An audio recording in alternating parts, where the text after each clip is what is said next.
Hello, hello, hello, and welcome. You guys ready for some more forts? We've got the forts tournament today, so it's going to be quite a lot of excitement. I know a lot of you guys have been looking forward to it. Alright, let's see, where is...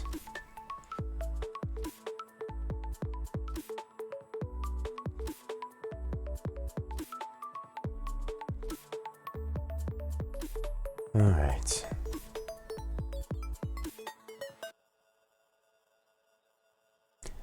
Hey guys, how you doing in chat? I'm getting into the lobby now. Give me a minute before I switch on over to the forts cam. Just hop into the chat.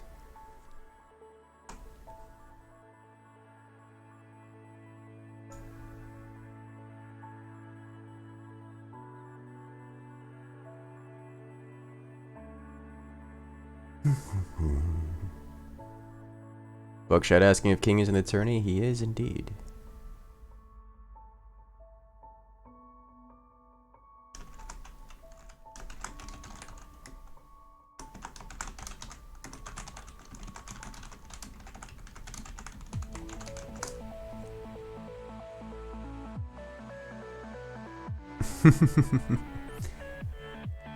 It's nice to see you all active in chat today.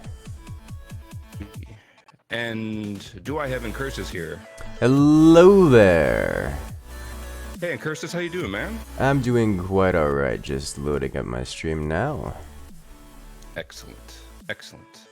I think we're gonna have Fraz join us at some point as well, as all usual. we need is to get him his favorite pizza. Yeah.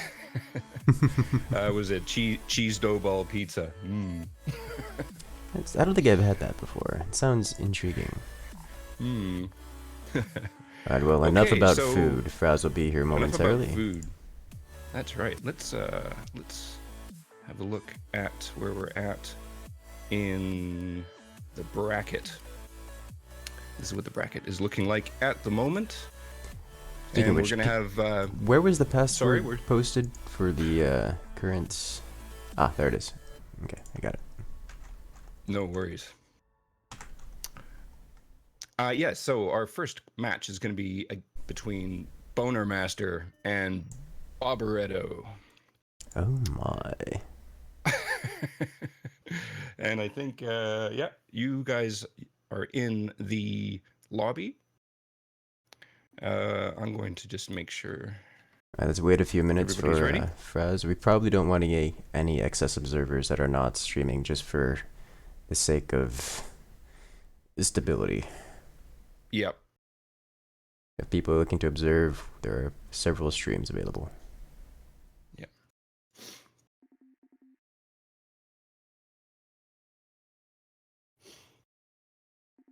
Alright. I believe Fraz was just booting up the stream. Are we gonna do the first one without Fraz, or is he loading in now? Looks like he's loading in now.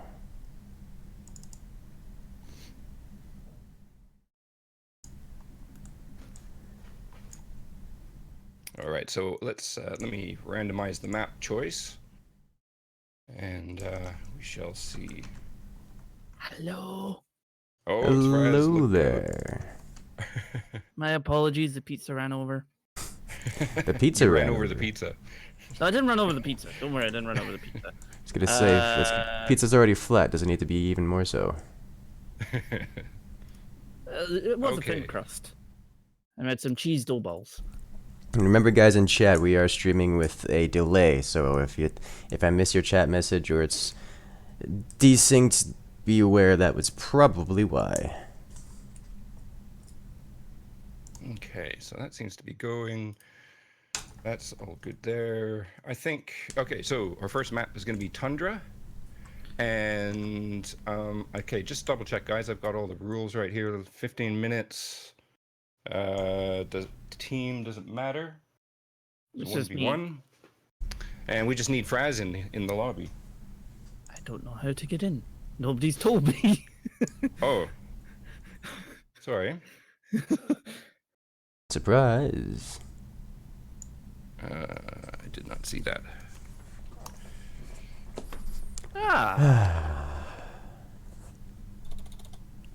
Ah. gonna just do that, so nobody can see me typing this.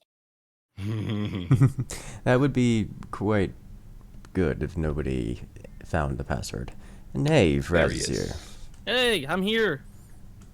Been here all along. Oh, you just gotta love when OBS decides it just doesn't want to work. Oh, for guys in chat, I do Okay, this so, live and uncut just let's, because I don't want to go back think and we can get modify the started. VOD. Let's go. But we are family friendly here. I need to not be on a Always. team. That may help Yep. too. And we're gonna go here, and we're gonna go to the actual game. Okay, and let's let the battle begin. Assuming everybody's ready. Just Time's up. me? Okay, Let's do this. let's do it. So this one there was like the top sort of 200 players were allowed in, wasn't it? Top 100 100. in the end. Initially, it was Right. top 50. Initially, it was top 50, but just didn't get enough numbers, so I just opened it up. See, I would be one of those people that I can't enter unless you said it was like between 1 and 1,000 or whatever means. Yeah, I wouldn't make it in with my rank. I'm like 4,000 something. And hello all the chat, and hello everybody. Saying hello to Nosehead. We're joined by Nosehead and Incursus in this lovely 1v1. One of them must have not preloaded. Probably me. Yeah. Well, there it is. All right, so we have Boberto versus Boner Master on Team 1. Let's hear it for Boberto. Left side here. Oh, you said that with quite the accent. Versus Boner Master. Well, I do have some Hispanic in my blood, probably. I kind of wondered there because you said that so fluently. I was like, whoa. Funny story. I was born, raised Spanish. Can't speak a word of it, but I can do the accent fairly well. Ah, interesting. Here's a fun story. If you've not seen the latest Forts video, you should go watch it because Incursus makes his core blow up by slamming it into a wall. Hey, that was King's fault. It's because it caught you off by so much like on guard. You were like, what? I was so confused as to why the core suddenly exploded. But alas, it looks like we have... This is a very unusual map in that the map is very with this tiny needle-type forts. You can't really avoid that for the entire duration of the map. And you start off with this small starter platform where you can't build a whole lot of anything. Swarm missiles don't work, and you can only build up to 4 mines. But you have to expand even higher from your initial needle-style forts to get access to more platform where you can build the additional mines or swarm missiles, which makes it rather intriguing. So pretty much every fort you build, regardless of what you're going to do, is very, very, very prone to collapsing, which ends up making them very I'm just going to say a susceptible rather to lasers. massive apology to anybody watching my stream, as apparently my mic didn't unmute. Rip. Actually, I should probably You can now double-check hear that me on now. Don't worry, Oh, when as I someone mentioned it and I double-checked my looked own. over and I was like, I pressed the button and it didn't do anything. How dare looks you, like it's working. microphone? Every time someone mentions that about mic not working, I double-check my own because that's happened way too many times. Yeah, But as it looks same like, here. we have 2 very different strategies going here, with Roberto do. going with the more traditional tactic on this map, just going straight for lasers, because lasers Yep. are very good at slicing opponents off, whereas Bonemaster here on the right side is... I'm not sure what he's going for. He hasn't placed any tech yet, but he has placed some mines and turbines. Yeah, He's getting a that's- very solid economy, but Very it's... probably clearly watching my videos. It's like builds no technology and just builds a rather Picasso-looking fort. But yeah, We'll guys, see how sorry this about works the out. muted bit there. And Tariq, you're telling me to play more airships. This is for the Forts tournament. Because Forts is awesome. And we're on number... It's 13, right? All right, Yes, well, it we've- is. that is correct. Yes, it is. We The finally 13th have some tournament. technology out of Team 2 here. Yeah. Team 1 has got quite a bit going on now, though. Yeah. Can you one-shot with a laser on one of these forts? Oh, Yes, absolutely. easy. I've done it. It's And so the... difficult to not one-shot these. Yep. Barbaretto's on the right track here. If he just goes to the laser, Oh, some additional sort of crisscrossing going on there, and wait, has he been watching my video? She's like copying this. I'm like, huh? Oh, Okay, yeah, he's got a Fraz, lot. someone in my chat named Jacob Mitchell wishes me to tell you that he is Blue Knight 434 in your chat. Oh, hello, Blue Knight. Then, hello there, buddy. People with different names. Whatever will we do. Barbaretto is that is a laser. What happens when we finish the 15th tournament? Is that the last one? There'll be new No. graphics. No, it just means we need new graphics. No, guys, it's actually the end of Forts itself. Like, Forts itself just ceases to exist. Gone. Please don't say Forever. That would be sad. That would be very sad. I mean, what else would someone be better than me in like Incursus? Incursus makes me look like I'm bloody playing with Lego blocks or something. Well, Forts is a lot like playing Legos. Actually, speaking of Legos, I have a whole box of Legos that I don't know what to do with. Because I have so many of them, they take up my Do a entire giveaway. closet. I'm real tempted, because people are not interested in buying them anymore. Say to knows that Roman 14 in the plaque for the tournament winners is written wrong, and it's written as IXV, but it should be XIV. Oh. Yes, yeah, I've been told that already. Oops. And thank you, Noble Creature, for the lovely little bits. And welcome to this lovely thing. Not really got any action going on yet, unfortunately. Well, it's about to kick off. We've got another, Yeah. what is that, 20 That seconds is with a lasers very ready? heavy defense, though. Yes There's and just- no. The defense will prevent the core from being directly hit. However, it only makes collapse much more likely. And collapse is Looks the top primary heavy. vulnerability Yeah. here. A laser shot down low, I think will finish it. I'd be Oh. surprised if this doesn't go down to one hit. And Curses, Yeah. lively saying here he would buy them. Well, He would I buy your guess- Lego from you. that sounds like a good idea to me. 'Cause I'm running out of space in my apartment. Ooh, Kinda finally, curious what- shots All fired. right, here it comes. Here's the shot. Can he make it? Oh god. Oh, he goes straight for the center. He doesn't go for the Oh, collapse yeah. play. No significant damage dealt. I think that was a He's mistake. shown his hand. He's shown his hand now, so he knows his lasers, but it didn't get through. Yeah. Oh. Well, it seems Roberto to be there retaliating typing in laser chat. for the laser, but will he get there Yeah. enough? That's another 4 minutes away before that laser can fire. That's just how long it takes on the construction time. Roberto's just gonna. Oh, and there he goes. Oh, there And you go. there's the collapse. Well, that's it. GG. That's the end. Barbaretto taking the first round of the Forts Tournament. Roberto on team 1, moving on. Awesome. There we go. Just quickly, Incursus Lively is asking here, how many do you have and how old are they? Oh, It was they're gonna the turn old into style. some They're Lego chat. actually very old, but we can talk about that another day. Right now we have cat Alright, herding to so- attend to. We do. Let's get into that. So Barbaretto wins that one. Okay. Sort of within, what, Sam 6 Sam minutes? and 6.5 Took. minutes? 6.5 minutes or so? It was very quick.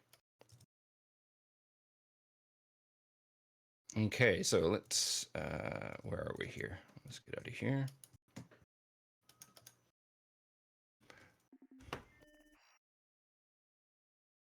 So just to make sure that you guys can see, I am just going to bring up the screen capture. So you can see here, Barbaretto is now going to be facing, when his next round comes around, Joe Apocalypse. And we've got, I'm going to say it's probably Sam wrong. Next, and next. Took. Next. No, the update, the bracket is updated because Captain Commando left. So it's Sam versus Tool. Oh, I said that's wrong. My apologies. There we go. Back to the game. So we need Sam and Took in there, and at the moment we have Sam. We just need Took. Okay, so We have some persons in chat hypothetics theorizing that you could use ropes to survive the collapse there. And while ropes tend to help, The positioning for the ropes would require that you swing the core backward as the only floating platform is behind, which does less.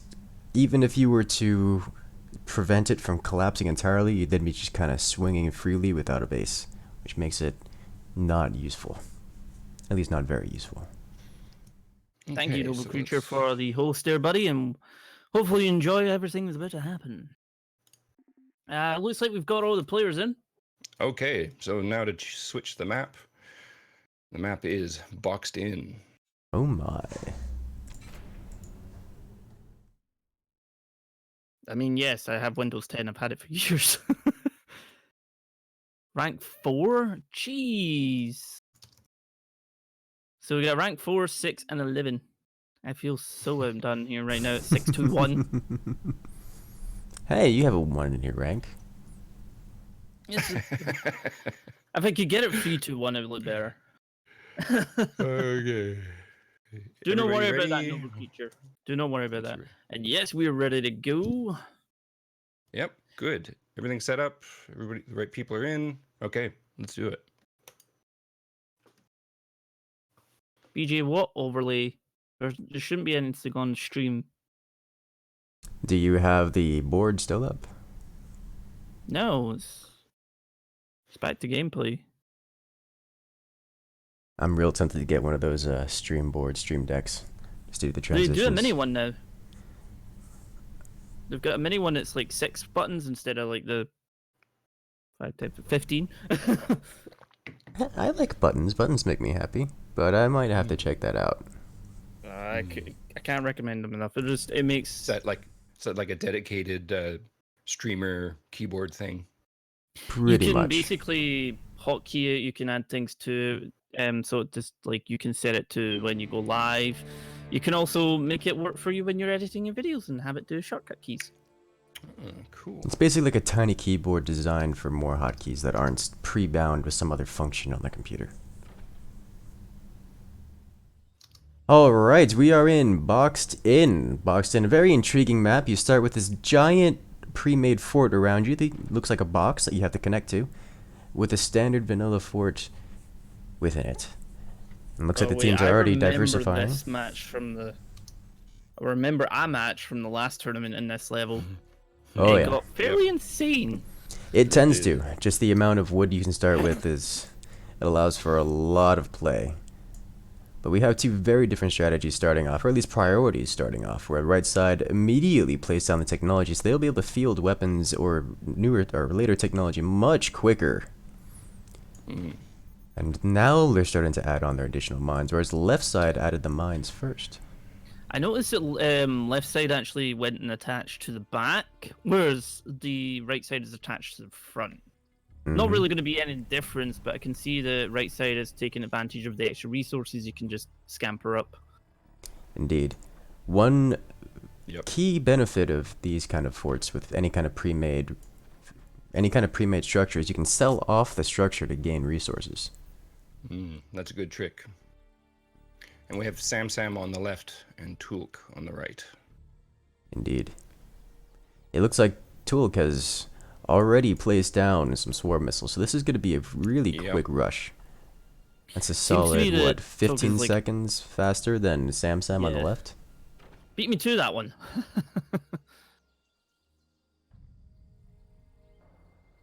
With forts pre-made like this, it's unlikely that those few seconds are going to make that much of a difference. However, we'll see how that turns out. Seems to be left side is actually starting to prepare in some form. Oh, that's a Bit sniper. of wood spam.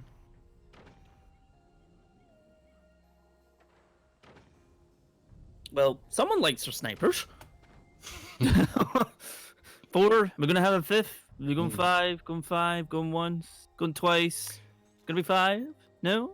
Yeah, that last tournament where I think it was it Romero who accidentally targeted his own fort and blew up. Yes. That was awesome. Well, the benefit here of having so many snipers is that when one goes down, you have more. You don't have to wait to start firing again. The left side's gonna get a fire first though, because right side was actually ready. But Oh, and They're firing They about the same come, time. Neither of them having any sort of defense for it though, so Well, Nope. the one sniper went down. Good thing he's got more. Looks like Tulk has already prepared some additional wood for more defenses. got some gunners down the right hand side though. So that might It is- shut yeah. down the gunners or the missiles. Although he could If just they use get- the sniper. Never mind, there we go. Yeah, there we The go. He words or is. the actions out of my mouth.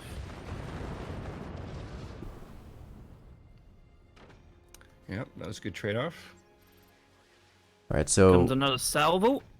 Tulk is not staying just on these missiles. It looks like Sam is looking to do damage with the current loadout, whereas Tulk is already moving on. He's already got his upgrade he's center gonna be- placed. Possibly going for nukes. Indeed. Nukes are much more effective on this map, just because of the amount of woods that's already in existence. Oh wow. Oh, Well, okay, so... There goes all those more- gunners. They leave the facilities. Now, does he have enough energy to keep this going? No, he's got the one windmill Hmm. plus his core. Does he notice he's on fire? That fire's He spreading. does now. No, he does.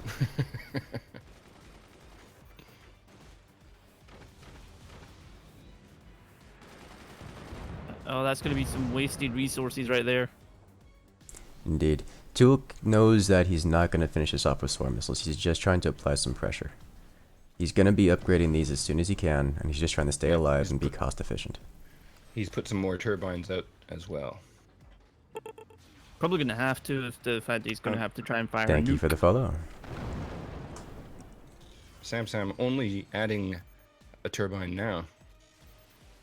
He's had one on the inside for a bit longer though, so he is. Oh, on the inside, yeah, right. Yeah, he has two to the free, but he's also got an upgrade center up and running as well.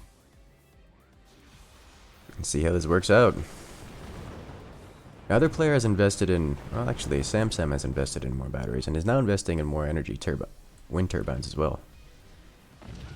Tulk may And want to Luke is invest ready in to a go. battery, otherwise he won't be able to fire both of these at the same time, which I think he's just now discovering. Or, nope, he's just going to let it happen. Not have There him it fire both at the goes. same time. There's the Oh, first God. nuke of the game.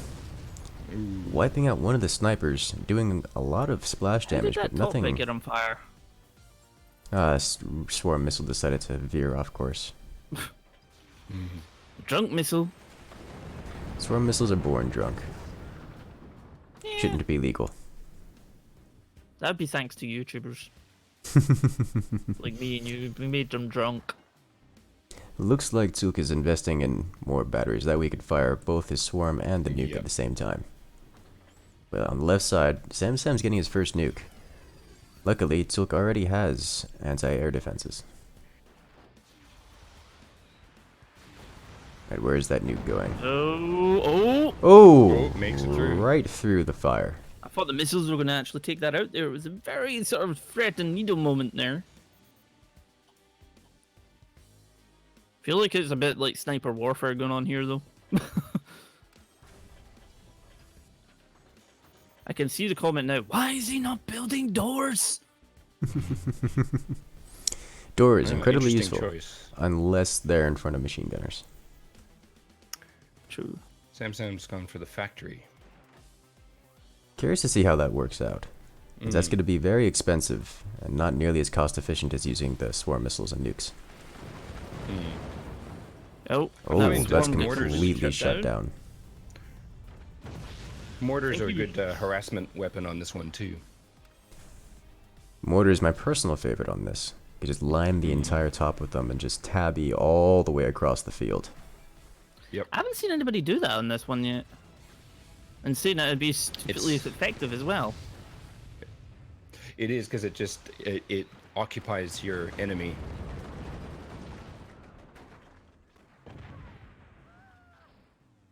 Alright, so... Yeah, Tulk is increasing his firepower with more and more swarms, but he's holding off on the nukes for now.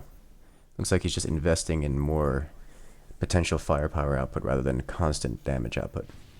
There we go. Polek's asking, why is he not building doors?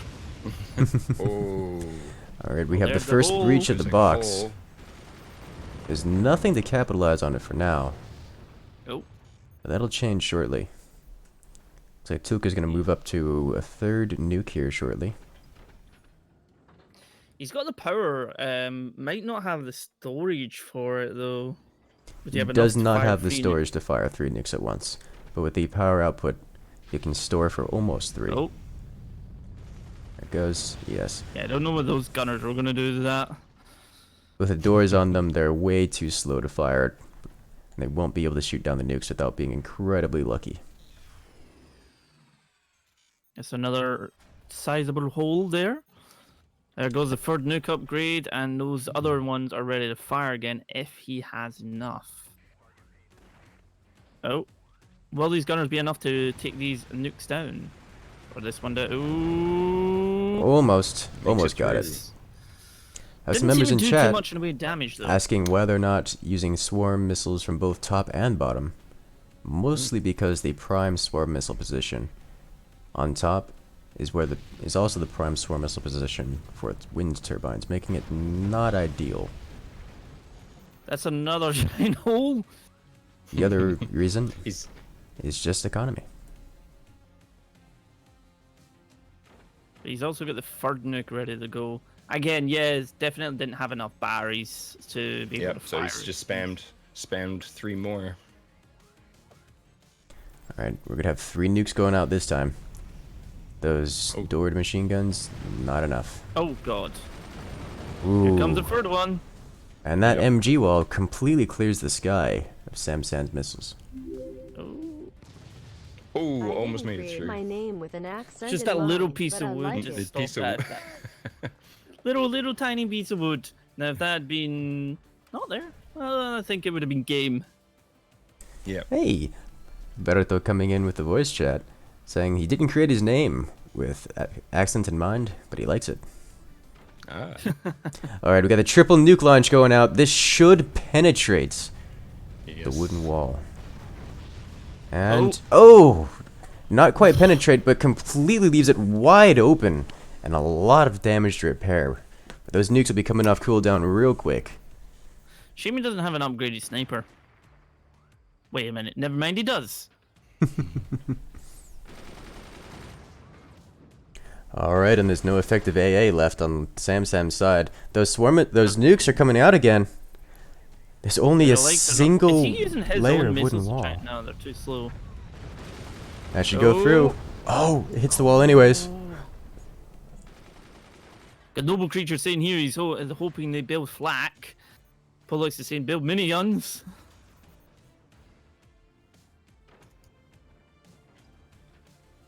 Alright, what else have we got going on here?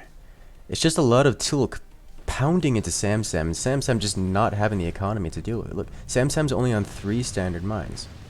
Oh, It's just not enough to keep rebuilding this wall. You can see by the smaller and smaller amount of wall being rebuilt here. We're down to a single layer of wood. We're not seeing rebuilt snipers. We're not seeing rebuilt MGs. Tulk is just pounding away. And he's free to expand more and more. And he's adding on a 4th swarm missile launcher here. And I think Samsam is calling it quits right here.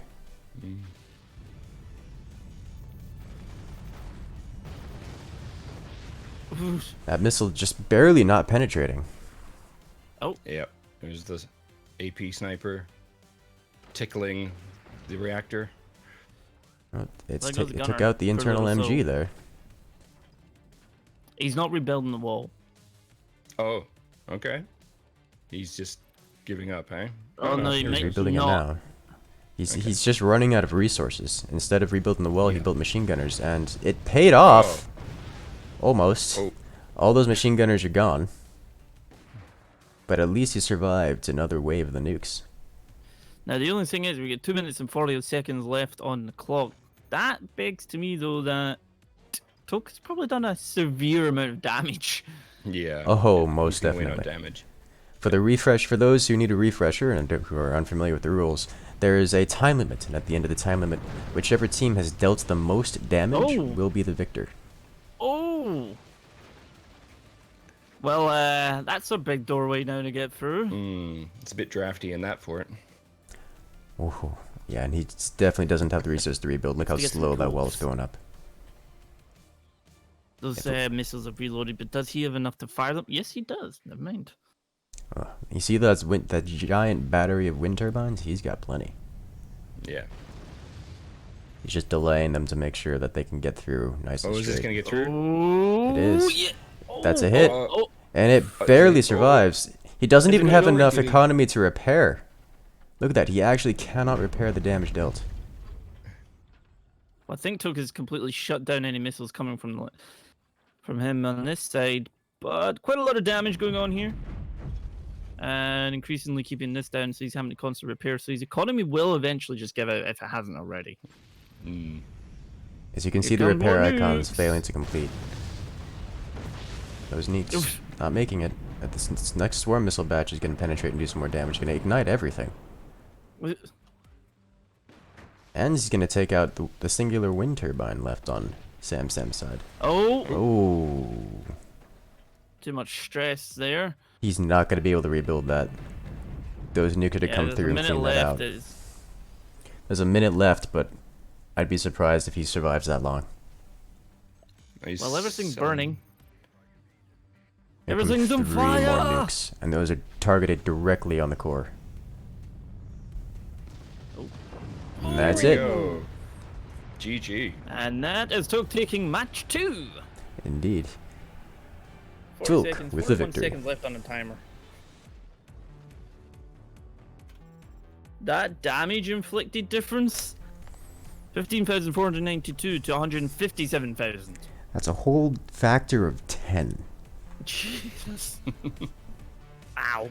All right, let's go. So next to up we have... Who do we got? update bracket.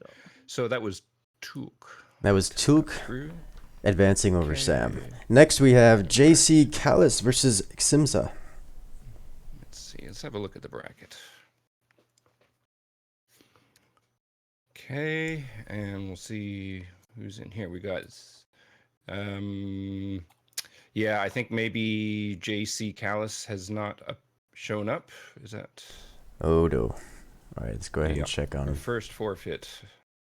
Rippy Dippy. Alright, well, I guess Yeah. Simza's Yep, he's gonna not proceed. here. I'll just mention that in the chat here. JC Calais.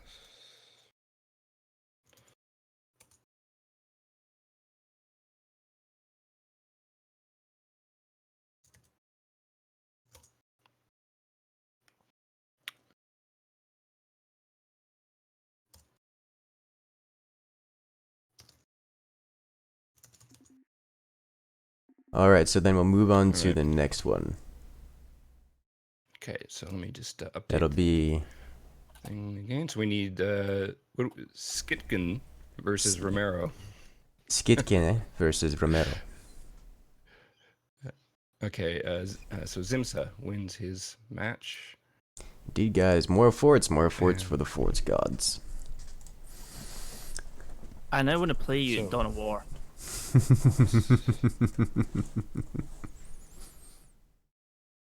At I need an ad blocker? Why do I need an ad blocker?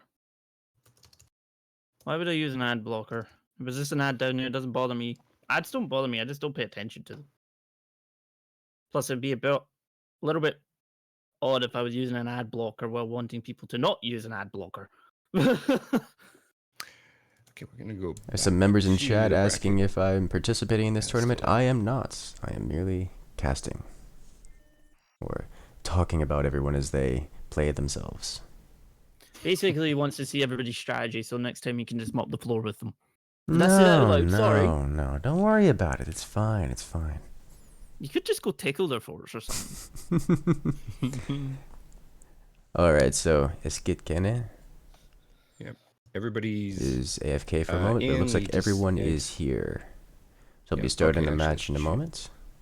Yep. And okay. Well, I and did the have next map. pizza before the tournament, lively.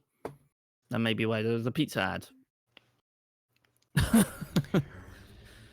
Oh, hey, we're on Catacomb. Catacomb. Now this is an interesting one. Yes. Catacomb Yes. allows for no swarm missiles and is characterized, or at least traditionally played, with just lots and lots of just forward aggression. The amount of stable and wide landscape that you can use for weapon placements and really anything else is just notoriously used for machine guns and just complete suppression of your opponent. This gives me an idea.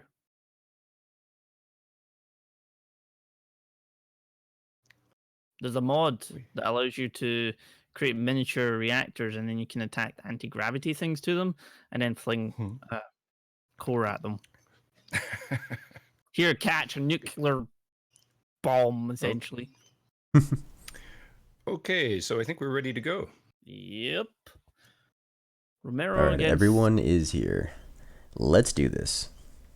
What's this squeaking? I hear squeaking. Sounds like a bird.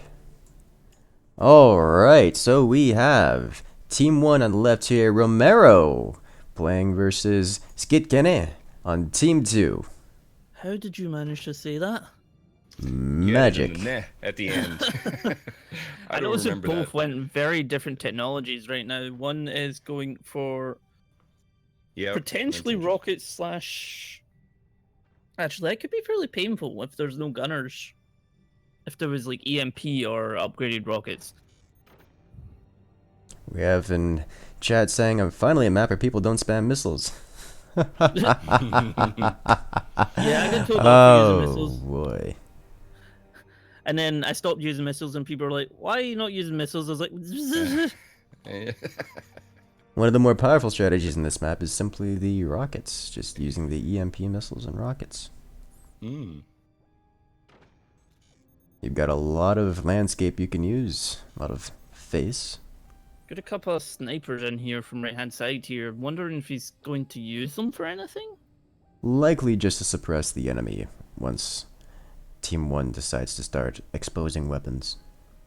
I have a mod idea for anybody who mods are watching for both me and Incursus. Make a mod that makes the... I don't know if it's even possible for the engine, but attaches the swarm missile silo to the side, but instead of firing swarm missile, it fires either mine or Incursus locals. I know there's a cannon does it, but I just think it'd be better that.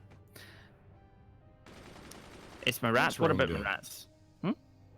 What's Rome doing? Okay, he's waiting for Testing mines. the water. Yeah, he's just teching up and getting a more solid foundation. Yeah.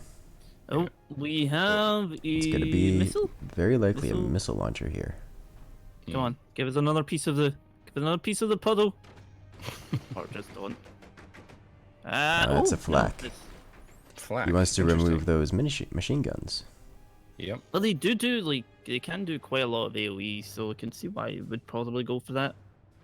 One interesting note here is that Team 2 has sold off all of the armor protecting their core. Why would you? Well, the benefit of doing Well, that is you gain a lot of resources which you can use for additional anything. But someone can then almost like one-shot your core if they know about it. If they know about it. And Romero can actually know about it because he sold off the exposed armor. Though I'm not sure Romero has noticed. We'll see if he capitalizes on that at any point in time.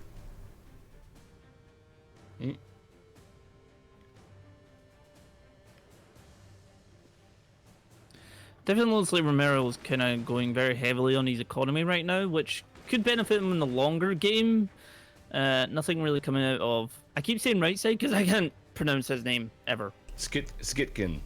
Skitkin. Yeah. Yep. Skitkin. Skitkin. Sounds like a weird cat breed. Yeah. Do you like my skitkin? This is a breed of animal we call skitkin. Yeah. What does it do? I don't know. It just skitkins around. Skitkin. Maybe it fires bullets. Maybe it's good at cat herding, because we definitely need something good at cat herding. Alright, so, quick updates. We do have lasers going down we have the factory going down, which would mean lasers very soon for the right side here. Very interesting wood placement going on in the front there, actually. Yeah, Very he's nice really design, going hard in the dense wood, just to make sure that his core is all protected. Yeah, hasn't built any. Rome hasn't built anything that's overly offensive at this point. Indeed, he's going up to 6 mines, which is quite a lot of mines for those keeping track. But he has no heavy weapons technology. Now, Yes, Kitchen is went with 3 mines at the moment. Yep. And has his factory, and he's just placed Fire possibly laser. Fire beam. Yep. No, Zed, I have a question for you while we're watching this. Because people have been fighting it in my comments. I don't know if they've been doing it with you in your streams, Incursus. I haven't noticed or not.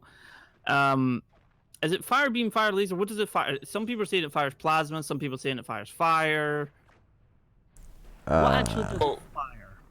What does the fire beam actually shoot? Is that the question? I tend to think of it as a infrared beam that can penetrate through various surfaces. So, you know, take that for what you will. Well, there you go, guys. You've heard it here first. I don't think there was enough thought into the lore behind what exactly the fire beam is. It's just cool I and just it get makes so fire. many people asking about it. So why? It's just annoy you so much.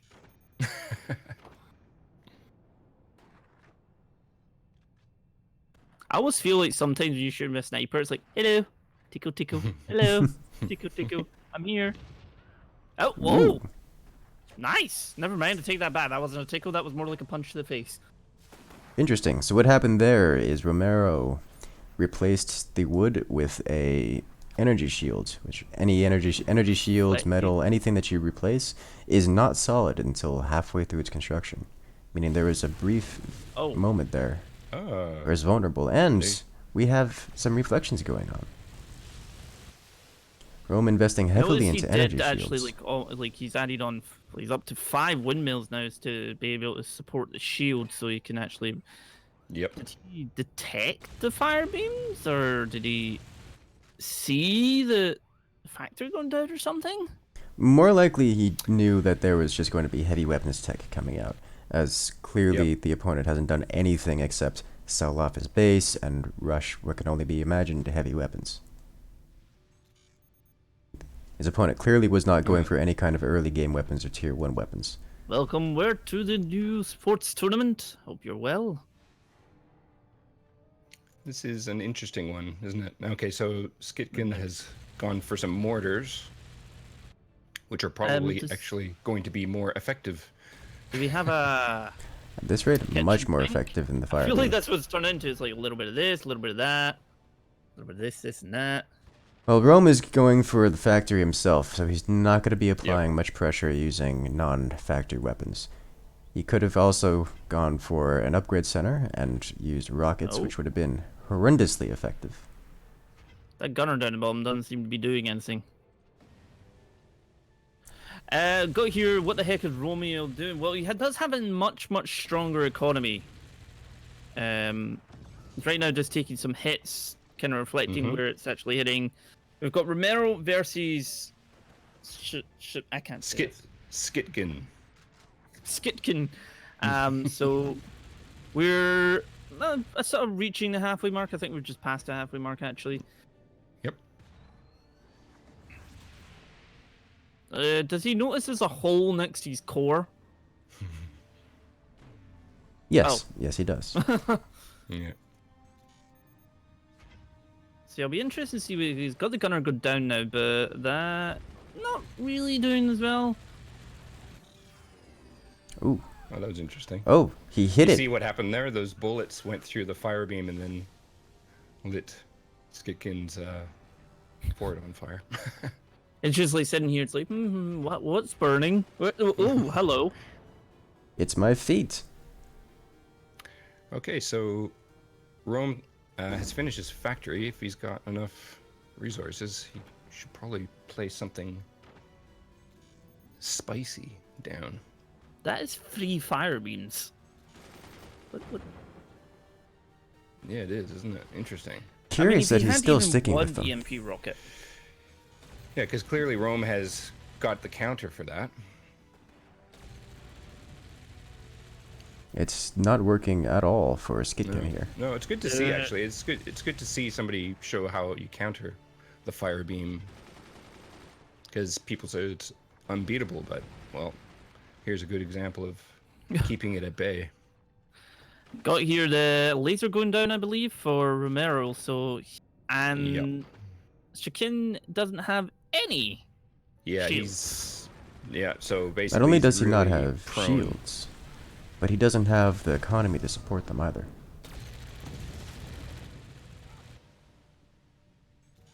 Also, don't fire beams eat through your energy quite fast? Yes, yes they do. So he's got 2 windmills powering, well, was 3, but now 2 of them. He's got a very interesting fort design going on, though. Oops. What did he lose there? Sniper? Yes, his sniper got sniped. 5 minutes left. That laser is about 3/4 of the way done, nearly. It's approaching that mark, and then, well, we'll see. I mean, there is a point where, see this bottom sniper, he could slice right through that, and potentially the weight of the fort could pull it down.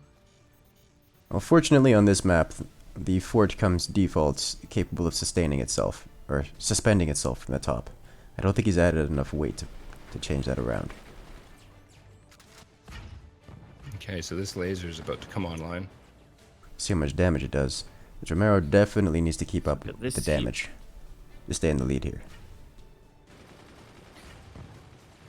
Well, hello there, Quinny. Waving at us all, and thank you for the bits, buddy. Welcome.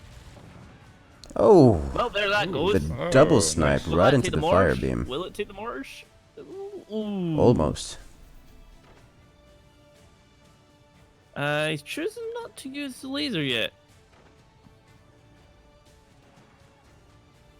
Oh, Here we it looks like Nope, guess no Skitkina move. is upgrading to a plasma laser, which is not likely to have much more of an effect than the fire beam so far. It could have more of an effect on himself. That is true. I mean, he's not exactly got rid of the shield, so if he shoots where those shields are, it's gonna hurt. Yeah. Alright, let's see if Romero can do some more damage here with his own weaponry. Hey, Cuban Worm, how he's doing? Hey, thank you for the follow.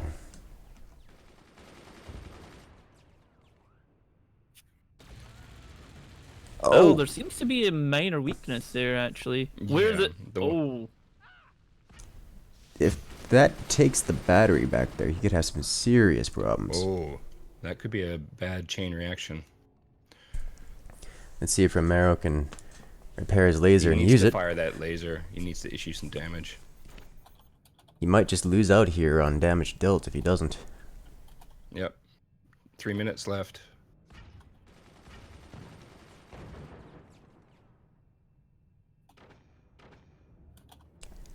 Let's see, what is Romero working on? He's adding in some more flak, defenses, and sniping off the opponent, but he's not really applying pressure of his own kind. Oh, so he's upgraded to... Oh no, he's added... oh, there's an Just EMP another missile going flak. down. And I don't think Romero knows about it, which could be problematic. Oh. Romero needs If to he fire twin his shots weapons. that- He has them. He just needs to use them. Why is he not using? He's just removing more things off of Skitkina here.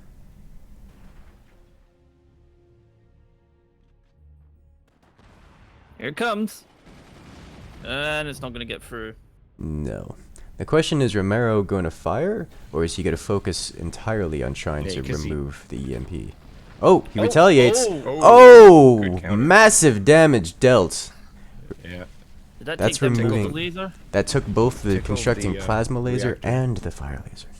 Jeez Louise.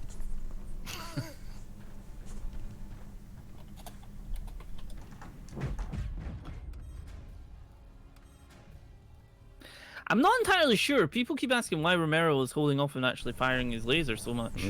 I don't know, but Oh, he's here it firing it goes. now. Same position. Cutting off the top, but there's nothing there of significance. Someone's saying, Romero, if you lose this match, in big capital letters, he's not happy. They're not Alright, happy. now it looks like Romero's looking to get aggressive. 1 minute Well, left. we've got a Minute minute left. Oh, that rock is never making it through. Nope. I noticed instead of him actually putting doors, he's like putting the wood up, putting the wood away, putting the wood up. It's like Takes out a mine. Interesting choice. Skitkin it down to 3 mines. 30 seconds. what I'll do, Cuban, is I'll wait till this match is actually over and I'll ask Nosehead for you.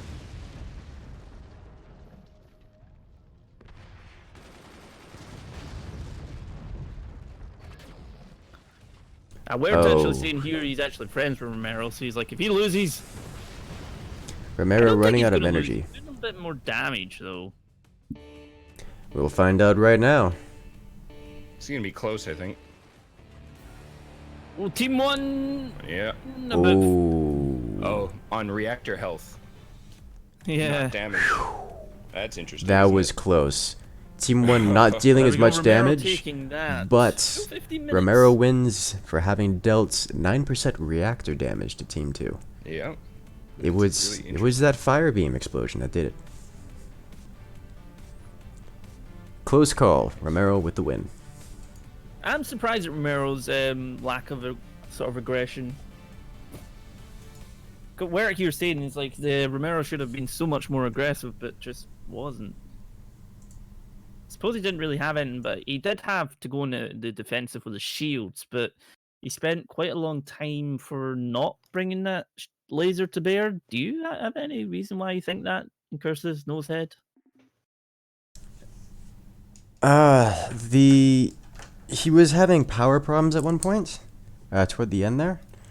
So it could have been that he wanted to not fire, instead make sure to keep his bank high on power, but he really needed to keep up the firing. Well, he's won in the end, but I think he will need to be a bit more aggressive as we continue through the tournament. Clearly. I do have a question for you, Nosehead. I waited till we were back in the lobby. Got Cuban Wargaming asking here to ask about commander modding. Some of those folks are already sharing files on prototypes and are wondering if they would be possible to be put into the workshop. Yeah, well, that's something we could look at for sure. I'll talk to the guys about that. There's been a lot in my Discord, and don't know if they've had it in Incursus yet, but there's been people actually creating their very own commanders, which is a scary thought. It's a neat idea. Okay, so we need, was it Joe and Barbaretto?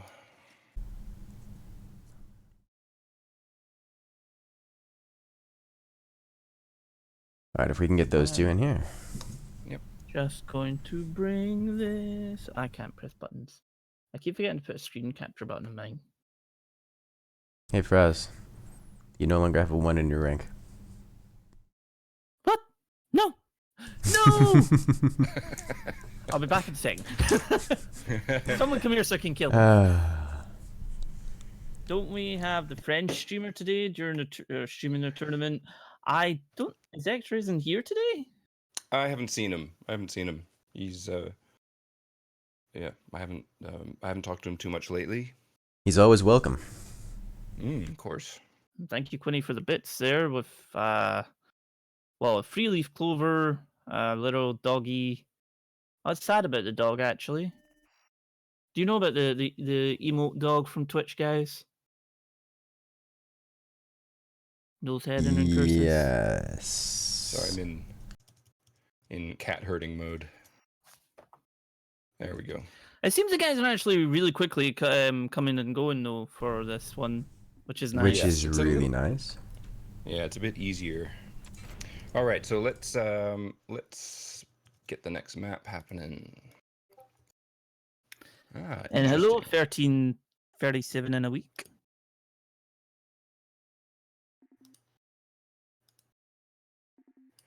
Where it says here, I'm talking to Romero in Steam chat and thanking him he didn't blow the game.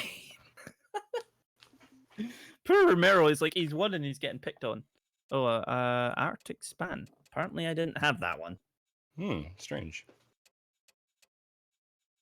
I'm noticing that as well.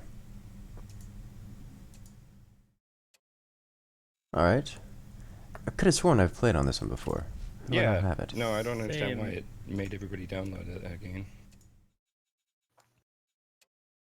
I have on this one. Alright, well, whatever. Everybody has it, I assume. Don't see anybody. Okay. Here we go. We're ready up. Everybody's ready? So we've got Rules are Barbaretto good. against Joe Apocalypse. Okay, let's do it. So this is Joe Apocalypse's first match, Barbaretto's second match. Thoughts? It happens. We have 4 members here that are getting a first round bye. There's not a whole lot to it, or not a whole lot for it, until we have more participation in the tournament. It's just the nature of these things. Alright, so on Team 1 we have Roberto. that's I don't know why that's coming out every time I pronounce his name. I'm not doing it on purpose, I swear. And on Team 2 we have Joe Apocalypse. We have very similar strategies coming out of both sides so far. Both sides adding on their third mine, followed by the workshop. Yeah, some tickling. Looks like Team 2, right side, Joe Apocalypse is going for his 4th mine. Oh, Quinny's saying here that he should join in the tournament sometime. More people, the better. Yeah, I'll do that I do join every so often. Sometimes. But don't tell me off, Pollux. It was Incursus talking with an accent. I'm getting told off for you. I approve.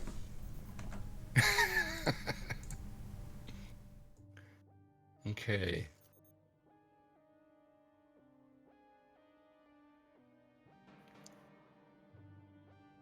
Not really Alright. anything happening between either of them No. right now. I think Oh, they're there we saving go. up. Oh. Thank you straight for to the follow. factory. Oh, they both have. Interesting. Yeah, we have pretty much the same thing going for both sides here. Factories Just in placed at different similar placements, timings. really. Yeah, minor differences in the shape of the base, locations of varying equipment and technology. One key difference is that Joe Apocalypse has 4 mines, whereas Roberto only has 1 or 3. Yep. Which may come And into play Joe's- later on. Joe sold some armor behind his core, which is probably a good idea.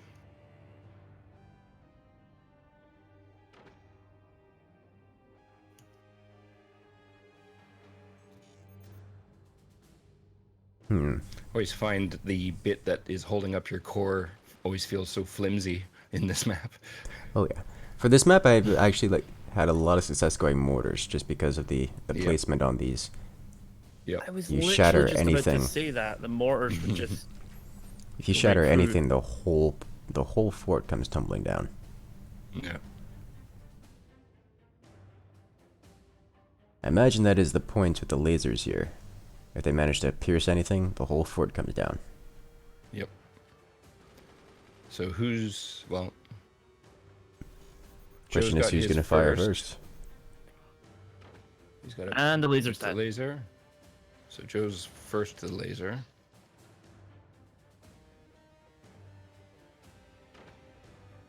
And there's That's a solid Red O's. 15 seconds behind. Mm, That might come into play here. We'll find out.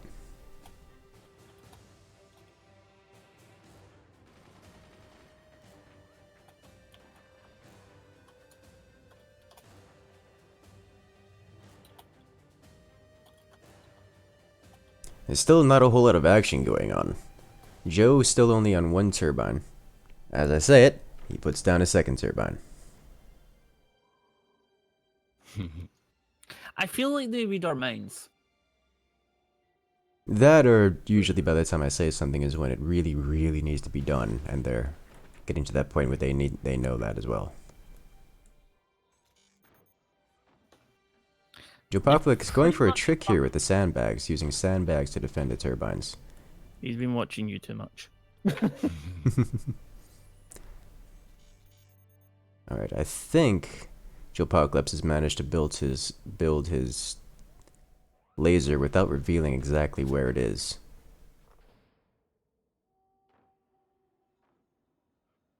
But that's a lot of wood spam over the core. Wood spam is heavy, That's which means if any of it is pierced, the whole thing's coming down. But with that much wood around it, it's going to be real hard to pierce. Yeah, that's some good quality stuff going there. Mm. All right, we'll see you later, Quinny. Make sure you come back and see the end of it then. You should Alright, do we've it. only got another 10 seconds or so before this laser comes online. Ooh, it's And gonna where's be he gonna shoot very it? Be ready. close. Fire Ready beam for the is reveal. down. Fire beam. Yep. Oh, here it There it comes. is. Go. Oh, Right at the bottom. right at the bottom, and it's just barely not enough for the collapse. You can see it blinking red there. It's very, very stressed. Another shot like that might just be too Here much we to go. handle. Counter. Counter Where is he gonna Tam. shoot? He now knows where the laser is, though. But And that right really into the wasn't an wood effective spam, shot there. dealing no appreciable damage. Whereas, what did Joe take out there? A mine? Yes, he did. Oh no, there was nothing there. There was no mine there. Oh, There was nothing there. Okay. well, those doors are now down. But he doesn't have anything to capitalize on it. No, no snipers, no other guns. Okay. add in the Interesting sandbag sandbags. right in front. I Yeah. assume that was a misclick, though.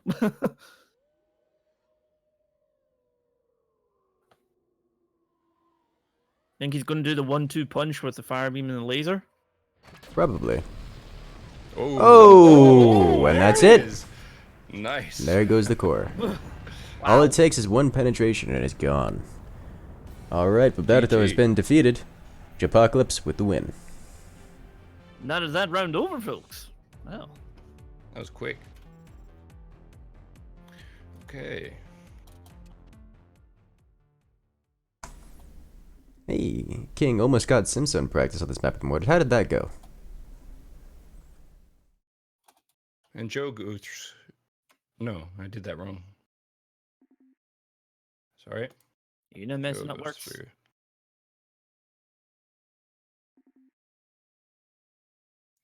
And hello there, Silverwolf, who is the modder of the commander Explosivio. What? They've been building a commander. They've actually built a commander by tweaking the files. Ah, that's pretty cool. And But up it next we makes have mortars- Incursus versus Tulk. If we can makes get those two in mortars here. explode more. I'm a big fan already. I thought you might be. Okay, so let's have a quick look at the bracket. Joe goes through, and we have Inique Sneaks versus Took. Both players are already in. Excellent. So let me get the map. I keep hitting the wrong buttons. Interesting. The last stream was 30 seconds as well, BG. I'm sure we did do 30 seconds last time, didn't we?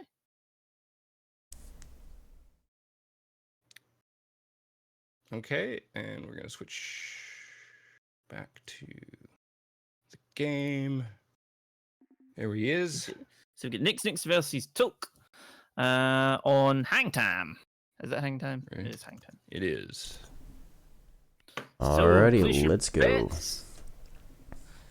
Who do you think is going to win? And we are off. We have on Team 1, Incursus, here on the left side. On Team 2, Tulk. We already have some little bit of a discrepancy happening in the... Never mind, they equaled up so quickly. Yeah. We have the 3 mines down for each team, as well as a workshop. Workshop, an interesting choice on this map. As we notice, workshop enables swarm missiles as well as mortars. Neither of which are terribly fast on this map, as you see how all of these bases are underneath the alcove hanging down. They are mostly protected from mortars. You can get a little bit off the front, but you can't actually get to the core with them. Whereas swarm missiles, the only location to launch swarm missiles is from the island way down below, and that is known to be very easy to disconnect from, as well as difficult to defend. Drags your fort down too. That, and it takes a while to get to it. So we'll see about the choice of workshop on this map. These two are very high-ranked players. They are very high-ranked players indeed. Yeah, they are. I think they are what? I can't quite remember. 4th and 5th, I think. But here we already see the additional storage is going down for both sides. So we're looking like they're just using Workshop as a conveniently shaped tech choice as they move up to lasers. It's just there. They bring him in for a little bit and then go, you know what? We're just going to fire you now. That poor little guy in there. Oh. Yep. Yes, both They're players already literally have them doing down. Identical. Wow, builds. Yep.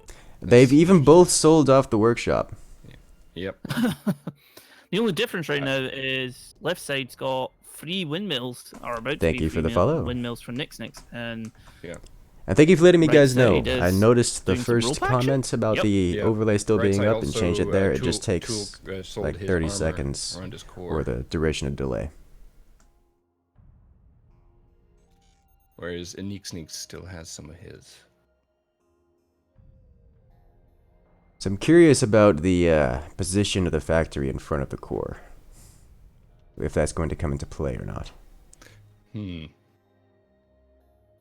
it can be used as a sort of it has more health for things to go through. It's also Suppose. incredibly expensive to repair. Yep. If that gets damaged and you hit the repair key, you'll be out of resources for the next 30 seconds. I now know that. I should have picked your brain more. Well, we have wood spam coming up from both sides, additional turbines for both sides. However, Tulk has gone with the expansion onto the mineral deposits on the side. Yep. So we got a fire beam We got coming in. here's the first Tulk. difference. Tulk has placed a Yep. fire beam first, whereas NX6 has gone with a plasma laser. Plasma. Yep. This is something that's been talked about before. The location of NX6 plasma laser here. It's very tempting to put it there. The plasma laser fits perfectly right there. But what a lot of players don't realize is that if that plasma laser touches the ceiling of the map there, then it will self-destruct. It will explode for crashing into the side of the wall. Right. So this is something that experienced players know and sometimes will still use anyways, like Tulk here. But if the fort gets hit by anything that rocks it, like say a cannon, that plasma laser is so close to the top that any shaking of the base will cause it to hit the top and explode. Which is extremely concerning. Yep. Same thing can happen with that fire beam that he's put in that location. Right Indeed, beside being the mine so there. close to the wall. Yeah, if it gets pushed back by shaking, it can explode. Alright, so it looks like both players using sandbags as their defense, as the anti-laser, with some wood spam mixed in. Someone's saying here, do we believe the triple cannons or just one cannon is a good idea for this kind of battle? I suppose it really depends. I mean, they've dedicated themselves right into this strategy, both of them being so. There's fire beams coming out from Took right away here. And Just hard one was barely already there. misses the plasma laser. How much health has that got left? That's the thing. Oh, it didn't hit the plasma laser. Oh, did it not? Oh. No, Who was just screaming then? barely. Oh, Look at that. it's hitting See? Oh, some. It's hitting the first wooden bracing. Oh, it did hit the laser a little bit. It took off The core second one itself, did though. hit the yes.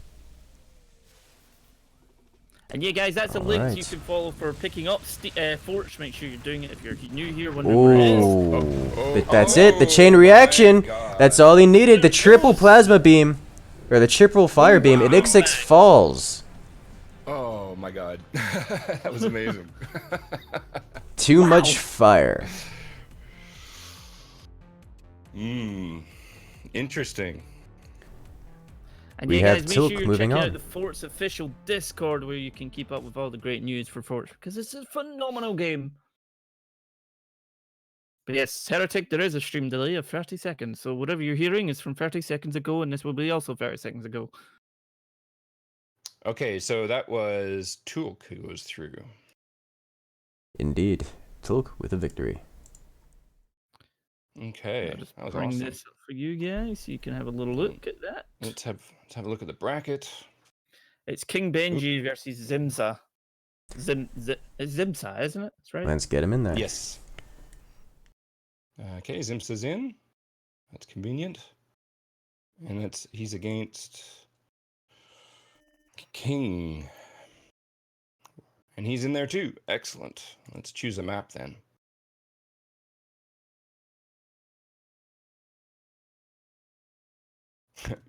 Okay. Looks like Chad is very surprised and excited about the Firebeam win here. And that is the entire point of the Firebeam, or at least the Firebeam spam tactic. You get up to 2 or 3 Firebeams and just keep penetrating the same location. It hits before the first plasma laser can be fired, meaning if you dial in on that plasma laser, you can have it constantly locked down and constantly burned through. And if there's something behind it, like we know the default battery placement on that map, that explodes as well, which in this case, because of the second battery, costs him the game. Typically, the aim is just to destroy the plasma laser and work your way from there. In this case, because of the battery, it was just an easy explosion. Pop, pop, pop, boom! And that was it. 1337, it could be related to any of our internets, the streaming service we're using or anything like that, because 1337 is saying that the stream keeps going out of sync with the other guys. That's just internet. I mean, if you watch it one TV and another TV, they're like a split second off from each other half the time. Or if you're Franz, watching you on gotta ready someone up. who's restreaming, Oh god. watching on YouTube versus Twitch will be very, very different. Here we go. King Benji, if you fail me, I'll make it impossible for you to enjoy your spaghetti. It's like, you must win or you do not get any food. Because that's usually a reasonable reinforcement. So we've got here windmill right on the right hand side. We're going to go for a windmill on the left side as well. I think more importantly, we should do our introductions. Fraz, would you like to kick this one off? I forgot who was on which side. Press F8. That's what F8's for. Yeah, that one. So we have here, of course, me and Incursus and the lovely Nosehead. We've got Simza on Team 1 and King Benji in Team 2. And I know King Benji well, as Incursus. I don't know Simza too well, apart from the tournaments. Simza Who do you is a think will win? well-known tournament winner as well as community creator. We got King Benji going for a very sort of blocky type thing. He's got 5 mines down, whereas Simza's got 4. Simza, significantly ahead on the first technology placement. You beat me to that one. We'll see if that turns out to be a significant advantage here. Do you think we might see mortars, or do you think they're just going to go for high tech? I haven't the foggiest idea. Mortars, very powerful on this map, as well as swarm missiles, not so powerful. However, they can work very well. The problem with swarm missiles, there. well, a lot of people don't, and there's good reason for that, is the floating islands here tend to get in the way. They work so long as you don't go expanding very much, which really limits your options. So they tend to not be used very often. At least not on this Benji's map. put down an upgrade center. Indeed. I'm curious as what he's going to use for that, as he hasn't developed any initial weaponry that would take advantage of such a thing. It's almost like Simza here is he's placed down the swarm missiles and then prepared for swarm missiles. Curious. Well, actually, I think he's building those machine gunners as an offensive platform, yes, to prevent AA from being placed out of King. Makes it very difficult to defend against swarm missiles if your opponent has machine gunners already placed. That second here comes swarm the missile first launcher, salvo. I don't think is going to work very well. I think it's going to hit the ball, isn't it? I believe so. Oh, some You of see it how the did. top one hit the ball a little bit. Nuke tends to be a bit more consistent in making it pass the ball, but the swarm missiles tend to get partially disrupted by it, the floating I island. suppose one way you could do it is if you build up to that ball there, so that then it would force the missile to go up and around. Maybe. You can do that up top. And then if you have them go too high, you have to worry about hitting the floating islands above. That one just went up and round. What the hell? Yeah, You'd be that like, can "Wait." happen. Oh. That was clever. He placed some wood in front of those. Oh, it's not working though. But he changed some background bracing to wood there to protect them. So close, so far away. An upgrade center going down for Simza on the left-hand side there with an additional more gunners. I guess he's probably going to go straight for the nukes. Oh, there goes the sniper. You got the shot off. Here comes it. King really still seen this not tactic. developed a offensive platform. Oh, there we go. Looks like we're gonna have mortars out of King here. Those should I've be never seen upgraded this straight to heavy tactic before being until revealed. this tournament, where instead of using doors, people are placing the wood, then taking away the wood, firing, then placing the wood again. It's interesting, isn't it? It's something I've seen quite a lot on my streams, but not usually unless we're trying to go into some very try-hard style gameplay. So it's your fault. Now, let's see what happens with this no. bottom swarm here. Oh, Yes, it's yeah. almost entirely shut down by the world geometry. And this is why swarms are not very common here. King Benji's going for... In saying that, if all of these hit, if there wasn't those gunners, if they all hit, they could potentially go right through the core, because they're all upgraded. Yep. They shouldn't go straight into the core in the first volley. It should take about 2 volleys, but the game could end very, very quickly here. Alright, that's the bottom swarm missile launcher is doing a little bit better, but still has to contend with machine gunners. Simza actually placing down a mortar right there at bottom, Yeah, which down is there. a little bit of a dicey thing if he puts up a sniper and shoots at. Cause oh, Here it There's comes. the first mortar. Ooh, Nice shot. that's 1 volley away from dealing critical damage. here they come. Here it comes. Oh. Somewhat shut down. There goes one of the snipers. Okay. More missiles. Okay, so many missiles. all those missiles made it around that bottom ball there, so that's the kind of structure you need to build on the left there to get around it. And so he's upgraded it to a nuke now, so that's gonna Potentially See if he deal a can, lot more damage. yeah. Oh, those machine gunners, there's a lot of damage done, but he still got, Simza still has plenty of AA. King needs a bit more keep down some firepower output. He's taken down a lot of the gunners and they're not going to obviously build them quick enough to be able to be replaced. And there they go. Oh! Alright, that disconnects one of the swarm launchers as well as his energy production. Yep. If King can get just a little bit more map control, this will be over. Oh, taken out. Hello, Demon. How are you doing, buddy? Someone took your #1 spot, by the way. The Demon has arrived, Incursus. Oh my. He's arrived to see pain and suffering, and that's what you'll get in this tournament. Just not by me this time. Alright, it looks like Simza is entirely out of AA and suppressive fire abilities. That's all gonna hit. There it goes. There's only one Jeez. machine gunner has been built to defend against this. It's mostly protected. But is it enough? I don't think so. That's still 3 mortars.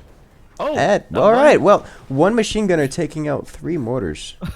We've seen that before. It happens every so often. And often to game-winning results. He needs a paycheck increase. Zimsa's gonna need to do a sort of Hail Mary kind of play here, I think. Can he make it with Comes this? the nuke. And that's the manual control of the machine gunners. And it's Oh. gone. No Hail Mary out of Simza this time around. But it did buy him enough time to rebuild true, his AA. That's true. So these Yes. mortars aren't going to deal much damage anymore. But he doesn't have a sniper anymore. Let's see, can King take out the AA here? Because those mortars are very unlikely to get through.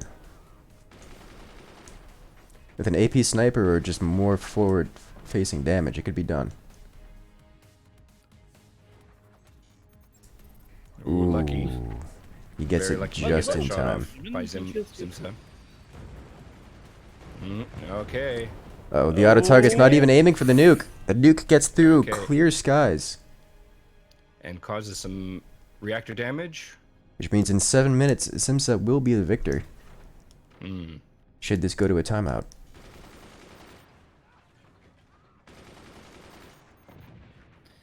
I mean, he is taking down stuff, but he's not. He's building his own swarms now. Oh. Uh-oh. Well, That could mess with the nuke's trajectory. Oh, here comes a set of swarms. Now he could do a Will 1-2 it be of this enough with to the overwhelm the mortar, AA? Oh. Uh, Oh, he only fired one. Okay. If he fires them like 1-2 with the swarms followed by the mortars, the gunners will eventually drain out. Oh. That's a lot of damage dealt. Oh, here comes comes the nuke. another nuke. Oh. It's clear, and another hit Yeah, on the that's core. Twice he's. Oh, twice he's one of the taken mortars! reactor. Oh. Oh, bumped up against the wall there. There's that Thank you so very experience. much, Demon. King really needs to upgrade his damage output here. He either needs to apply more pressure and overwhelm or do a tech switch. He is tech switching into swarm missiles. So we'll see if that works. This is already AA facing the top here. King Benji's got 2 nukes up top Two now. nukes. At the That top, yep, should so- be enough to pierce the point defense of Simza here, but he's going to have the energy to fire them. Yeah, Which I don't think seems he to has be, right now. I feel like he is also trying to drain the more. We're using the mortar to drain the gunners, but now there's more gunners. Yeah. Indeed, he's losing map control here, which means there's going to be a lot more AA coming out of Simza, and he might not be able to deal with this. King, it looks like in the middle of about to deal the death blow, switched from dealing more damage to teching up, which Oh. is costing him more. That Where did the Nuke. nuke get taken out? the placement of the wood Um, has changed, and it has changed the trajectory of the nuke. The nuke crashing directly below, rather than heading towards his opponent, as designed. Interesting. The nuke is reloaded on for Simza here, though.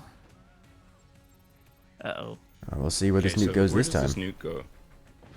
On the left. Eeny, meeny, miny, Oh, Okay. just barely. Oh! There it is. Oh, and the crit right into the core. And that is King Nice Benji shot. knocked out of the tournament. GG King. Simza with the victory. That was pretty cool. That is Simza moving on. I actually thought King Benji would win that as well. It was close. He Simza had brought that back Simza very on the nicely. ropes, but then he's changed over to a more techie play. So building up rather than contending with the pressure, and that was the end of it. So Simza goes through. It's very nicely played by Simza. George just Stu bring versus up- Romero. This. Thank you very much, Demon. How many smashers can I ban before Fraz notice starts to be such a question today? Please don't do that during the stream. Please don't do that during the tournament.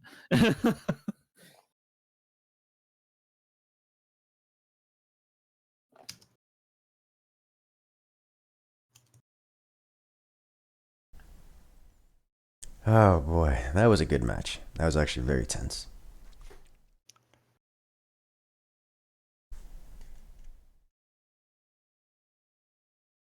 Rip Benjai.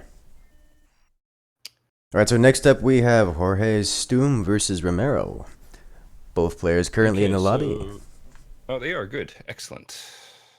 Perfect. Let's go here. Seems to be this definitely running quite smooth. Okay, so yeah, it's much than previous ones. Indeed, Okay, and so all let's go players so here. far have been well known within the community, have been around for a while. So these are not only good matches, but players that know how to work around these tournaments. Well, thank you very much, Demon, and thank you again for that, and hope you will join us for Rainbow Six Siege tomorrow. Although I'm just remembering anybody seeing this from YouTube, that won't be happening. That would have passed in the past. At least 30 seconds in the past. Okay, outstretch is the map. And everybody ready up? Time's up. Let's do this. Perez? No, it wasn't me. Are It's you this time. Jorge versus Romero. All right, and we have Jorge versus Romero. On Team 1, we have Jorge Stoom. You say Jorge. Is that his name? I thought it was George. Okay, so maybe. George, really I don't know. typically see with a G rather than a J. When I see J, I think Yes. Jorge. Where Well, Jorge is so much more fun to say. I'm gonna assume it's Jorge because it's spelled with a J rather than a G. Yep. And that's what I'm saying in my head. But let's go on over to Romero on Team 2. Just ignore that. Yes. And this is the map with the toilet forts. Ah, yes. The toilet forts. Oh boy, this is always a fun one. I mean, there's a Very toilet top cannon. heavy. There is a toilet cannon, but that's not enabled for this particular map.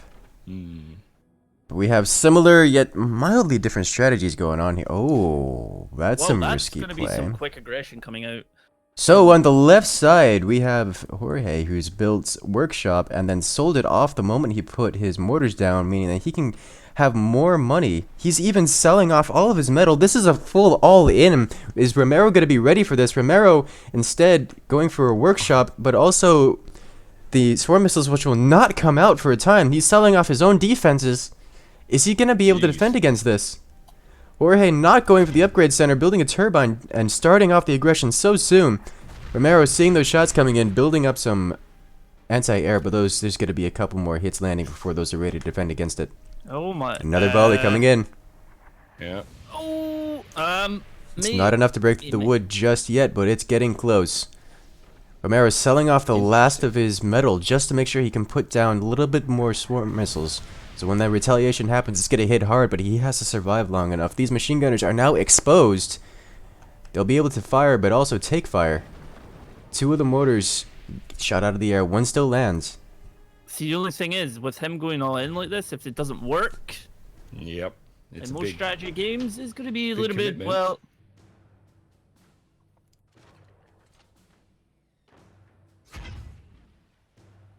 Another volley of mortars. None make it in. Now, Romero needs to keep his sniper alive. Oh, but without that sniper, he won't be able to fire off any of these swarm missiles. That's going to delay Romero's... Did that ricochet underneath the wood? How did that machine gunner get sniped there? Quick wee thing for you, Nosehead. BJ's asking, could you ask if Nose if they could do something like if the host clicks on start all, the observers are already up? Yeah, we could probably do that. There is the force start button, which has that functionality. Is that not... Last time I got told that was bugged. Like, sometimes it makes people desync. Oh, really? Did that get fixed? I'm not aware of Didn't know it's an issue, desyncs. to be honest. So Oh. People kept telling me that, but I never use the force start, so I never know. I tend to avoid it myself, to be honest, but I'm not sure why. Alright, we have the first shot coming out of Romero here. Jorge has upgraded to the heavies. But Wow, is it that's a going to lot be of- enough? Oh, that's a lot making it through. It takes out all the gunners Ouch. and the turbines and one of the mortars. Jorge has been crippled here, Oh. and Romero still has Hello there, Cactus. Hope you're anti-air. enjoying Forts Tournament XiII. Is that somebody named Cactus? Yes. I worked on a game called Cactus. Oh, that sounds exciting and prickly. Well, Jorge cannot rebuild his lost mortars I think that's the way it works. without having the technology he's built. selling his... He's selling off one of his mortars. I'm Yep. not sure what his plan is here. Yeah, I don't think because he has has no anything he tech. can do. Yeah, he's building up resources. He's trying to transition out of this, but Romero already has nukes or not nukes. Already has warheads available to him and is already further ahead. I don't see him coming back from this. He needed to deal more damage. He's put down another mine, but I don't know if it's just going to be a little too late. Exactly. Yeah. It's going to take a while for those mines to kick in, and those swarm missiles, he's targeting them now. I mean, at least it's not targeting his base, but he needs those in order to come back from this, and there's no way Romero lets him do that. Oh, they're both wow. gone. And That's a lot that's of it. resources being sunk away, though. So each one of them costing 300 each. It's 300, isn't it? That is correct. I keep second guessing myself when it comes to actually the numbers. Well, Romero is sooner or later going to upgrade to nukes, and Jorge's not going to have enough resources to do anything about it. He doesn't even have the resources to do anything about these.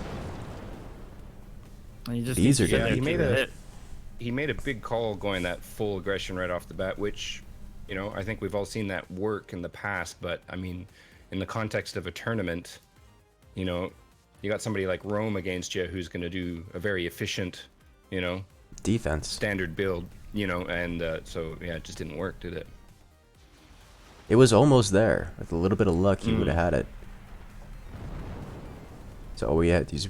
I think we all have experienced machine gunners. If they just missed that one critical mortar, then this would have gone a very different way. But that's just rolling the dice. I'm noticing a little bit of red, though, for Romero here on the right-hand side. Indeed, and Romero Yeah. does as well. Looks like he's bracing up his bottom.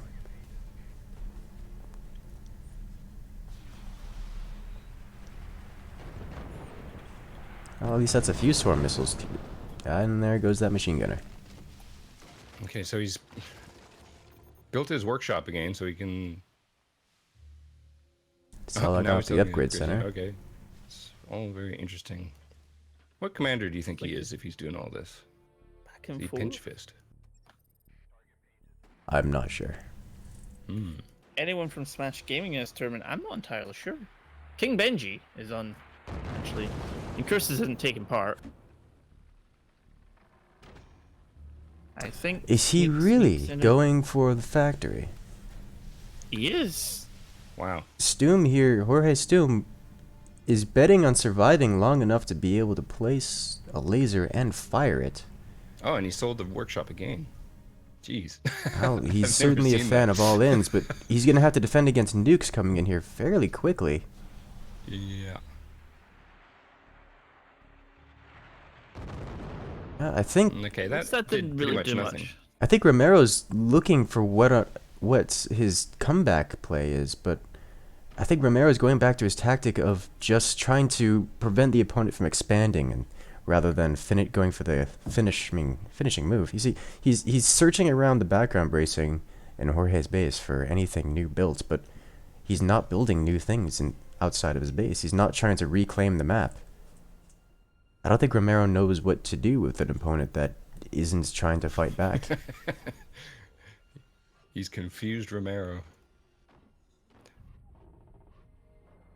I don't like the way the weight distribution is on George's fort here. I've got It's- Demon it's saying a bit here, though, rough. it's like, nukes! Just give me nukes! Yeah. There goes the Well, nuke! there's the and- nuke. Okay.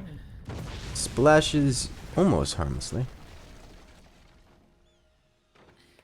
I mean, it looks like he was dangling that there deliberately. in a Indeed, it sort of was. attempt to For sure. keep Let's just the have a splash damage as much single... away from his core as possible. Exactly. This is a tactic we've used quite often. Why is he selling the background bracing? He Guessing for doesn't currently resources. have a windmill. Yeah. So he's built his factory, but and he probably doesn't have enough resources to build a laser, or he's just waiting for it. Meanwhile, Rome is confused. Well, not firing his weapons. Building out more of his base. Okay, Let's so fix there's the red laser blinkiness. placed down low. We're not entirely sure if he is or not, Demon, because Demon's asking here is he's trying some kind of spaced armor. We're not entirely sure because we think he does have his laser going down here, but that nuke's gonna hurt. Oh. Ooh. The nuke making it by the armor. There's only one don't door, think but it's- that's all red down there. That is very much red. Oh yeah. That's very Got a close. couple of gunners up now, though, so might be able to defend some of these, but the sniper probably could take them out quite easily. Well, currently the gunners aren't exposed. This is a great comment by Demon here. This is like watching an MMA fighter take on a toddler. There goes another nuke. Oh, where's that nuke going? Oh, Okay, a so little bit of he splash hurt the- damage to the core. Yep. Well, there goes the gunner. Not that he was doing much. But this laser, about 2/3 of the way complete, and Romero's still not going in for the kill. He could be one-shotted. He could absolutely be one-shotted here. That would be quite the upset here, I think. Look at this. Romero trying to take off any... Oh, There it oh, goes. There it is. well, Trying to cause it to there's the shake collapse. around at the back there. Oh, if you'd have gotten that bloody laser up there, he would have one-shot straight in Romero. But there we go. We have... Is it George? We have So Romero. Romero moving on. Okay. The dangly bits are dangerous in Forts. Joe versus Took. And let's go back to Quickly bring this here. up so you guys can see. Look at the So bracket. we're in the semi-final now. Yes, we are. So we've got Joe Apocalypse against Took, who will then, whichever one wins this, will be going into the final, which I believe is the best of 3 this time around. And then we've got Simza and Romero, and whoever again wins that will go in there. And then the losers of the semi-final will fight it out to be top 3, or in the top 3. What's Boner doing here? It's not him.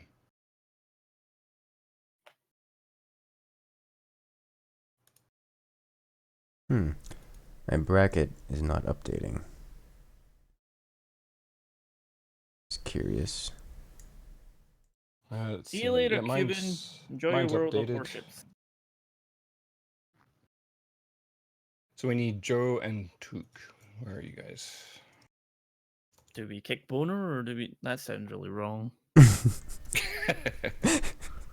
Oh, I should have thought that through before I said that. Well, we've got Took in here. We just need Joe Apocalypse, so we need... There we go. Now it's Boner updated. seems to be sitting as an observer. No. Any prize for winning? Is the prize not airships this time? Yes, I'm gonna give some keys as to the winners or the top 3. They're gonna get airships and forts. You know, they already have forts, but they can give the gift of forts to a friend of theirs if they like. And airships is amazing. Okay. So I've heard. So I've seen. Is everybody here? Boner has to go. Just watching live. Yeah.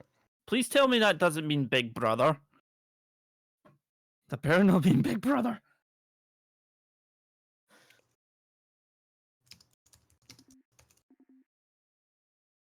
And typically we don't allow other observers that aren't streaming, just for the sake of the current players, as more players in the lobby means more lag opportunities.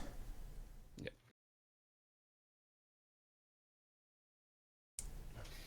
Demon's actually saying here, it's like, what's the prize for winning? Blood and honor. It's like, I I agree. sacrificed my blood for this. Alright, I think we're Okay. ready up. We are ready to go. Let's Dum, switch over dum, to dum. the Next match. game. Jopocalypse Oh, versus let's choose. Took. And let's get the map. The map is. True Apocalypse, are you in the United Kingdom by any chance? Your ping is like so low. I say that like he's actually going to be listening in the stream. Oh my god. Okay. One more person. It's not me this time. It's not me. Nope. We Oh, all dear. ready? Polex, which bit did you censor? Well, I want Nosehead to put up some sort of like site that you can buy the pins on because I want Forge pins. Oh, right. I forgot about that. I will actually genuinely buy one, but I can't get them anywhere. All right, so we have in this matchup, we've got Toke versus everybody's names jumped around. Joe Apocalypse. We've got Joe Apocalypse on the right-hand side and Toke on the left side.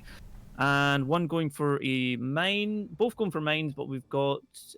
Well, Toke is actually a wee bit ahead, actually, here with the windmill up. A little bit extra on his fort. So soon see how that goes. Well, What's this your map- thoughts on this? Oh, this map is actually very intriguing. It's got, well, it has a giant obstruction in the middle of it. Not only that, but there's very limited amount of space which players can directly attach to the world. We have multiple floating islands for each side, and we each start with a workshop, meaning either player can immediately build mortars. Mortars, which are useful indirect weapons, can fire directly over the center obstruction and attack the opponents. Nosehead, a little question here for you, because I would answer myself, but I want to make sure it's not screwed up. And Lively's actually asking here is, how is Sinus in the background? Like, why doesn't he show in the lobby? Because I would like you explain that. That's because this server is being hosted in New York at a server farm place, and so Sinus is just effectively another account I have that's remoted in, and Forts has a special dedicated server mode which actually creates one extra slot, so you could potentially host a 4v4, and the host can stream and but not have to take up an actual official player slot. Do you know what I mean? So yeah, so basically I have another laptop here logged in as Dev Sinus, and he is the host in New York. I don't know if I explained that clearly enough, but basically, yeah, that's how that goes. Well, as a tech and guy, the reason why we do it in New York is because it's a fairly central location to everybody, and obviously we're in Australia here, and if I hosted it here, then everybody would have a ping of at least 300. Well, I know that well when Morthok's in anything. He's an Australian. He comes in. It's like, oh, here's my 600 ping. Yeah. So anybody can use the dedicated server mode, and if Wait, how do you turn that on? to you, it's a setting you gotta add to your. Actually, I can't remember specifically what it is. I'll put it up in chat later. But it's a setting that you put in your settings Lua file. Interesting. Alright, well, back to the game. We have both players progressing equivalently all the way up to lasers. Both players have just completed their factory and have their economies going. And, well, Tulk is poking around with the sniper, doing a little bit of tickling, attempting to look for weaknesses and such, whereas Laser is Joe down Apocalypse for... has just placed his laser. Whereas, well, we've got a couple of gunners and a sniper.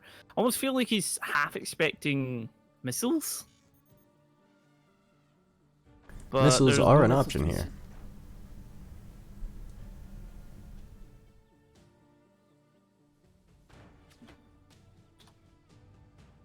I'm surprised to see no one has gone for mortars. Mortars are such an easy choice here.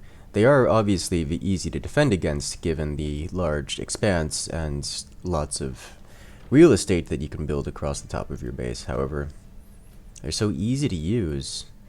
They usually and they worked with anyways. They distract your opponent. They distract your opponent and have potential to every so often land a hit and cost more resources, much more resources than they cost to build. We've got Toke placing down a laser down there in the bottom left as well now, so... But... Joe Apocalypse, do you think he'll go for the middle bit, or do you think he'll go straight for a cut for... Well, there's not a whole lot of... From this angle down below, so close to the top of his own islands, there's not really much of an angle where you can deal damage to your opponent. You can, from the fire beam position, you can hit above the core, maybe destroy one of the mines, but really all he can do with that position is cut off the bottom part of Yeah. Tulk's base. Because I It's an think if you interesting aimed it right, choice. you could actually hit the laser. Oh yes, he could hit the laser there. It's not gonna apply lethal damage. Tulk could just as easily ignore everything that's happening down there and start working on another part of his base. Not have to worry about it.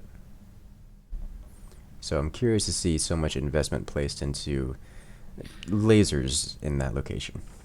Well, it looks like the laser is ready to fire for Joe Apocalypse. If he doesn't fire it soon, though, he will be facing against the laser, unless that's what he's waging on. Is he going to use it? He has it selected, and here it goes.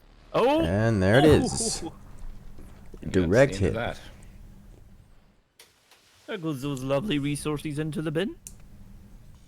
And the next hit should be taking out the fire beam there. He's got his own fire beam going up as well. I almost feel like there's somewhat identical plays here at the moment. Although Joe Apocalypse has a lot more sort of wood around, but he's only got one windmill. It's going to be quite a bit to try and, make a fire beam and a laser fire. Oh, well. Yeah, okay. Cozy. Starting to work Don't worry, on Demon. there. They're going to be killing each other now. Demon's like, let them kill each other already. I almost feel like it's a Godzilla reference. Let them fight. Ooh. That's an exposed fire beam, but it's not enough.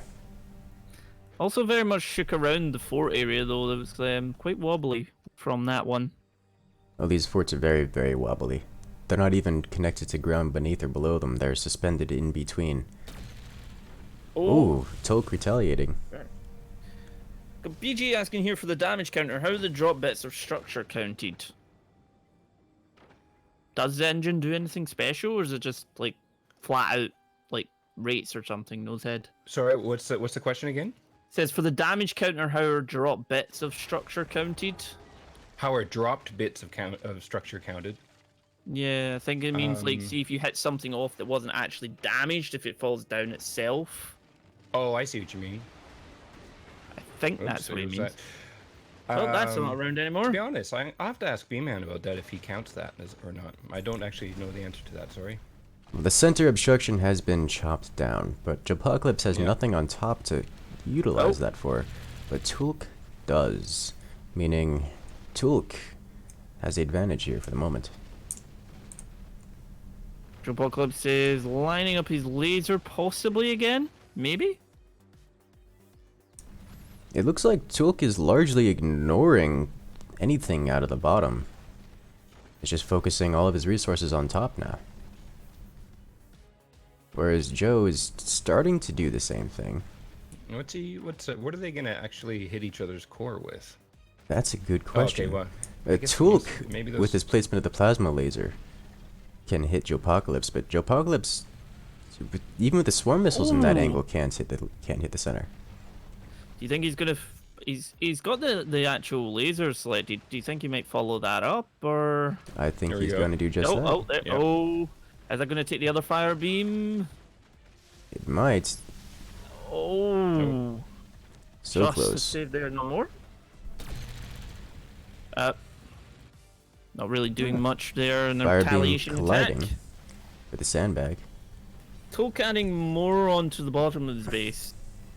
I'm curious as to what his goal is down there. Maybe defend against the missiles? Maybe. You can see those missiles.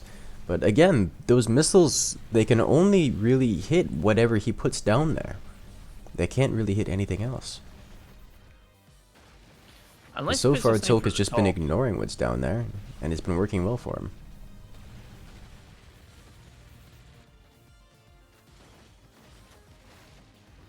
There's a little bit of wavering going around there for Joe Apocalypse there, because I noticed the fire beam kind of went up and down a bit. Indeed, not only is there wavering, but his base is very, very stressed. The amount of wood and armor he's put down there is very close to ripping his base off the bottom. Oh, good. That was a nice Clever. little thing there. Yep. That's a good way to use the fire beam. Oh, Oh, look God. at that craziness. Oh.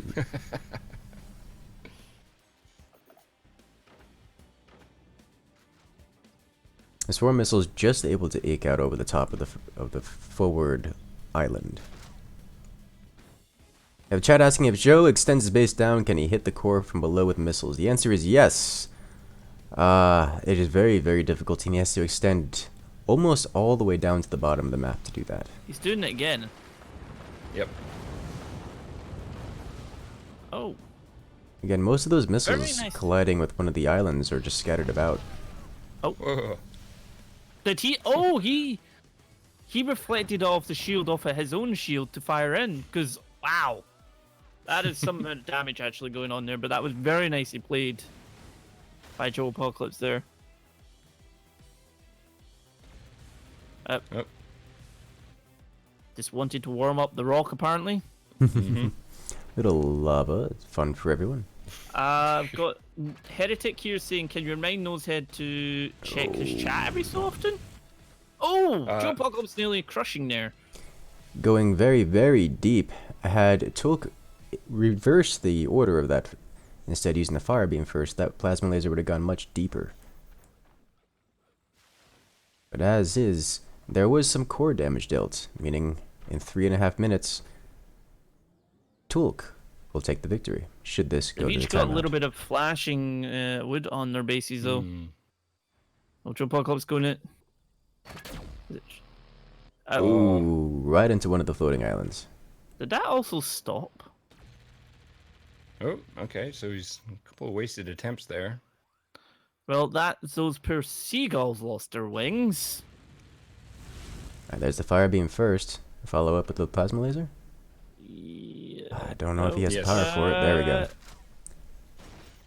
Oh, but it's taking so long, the wood's going to be repaired by the time it fires. Yeah, Yeah. the wood was repaired.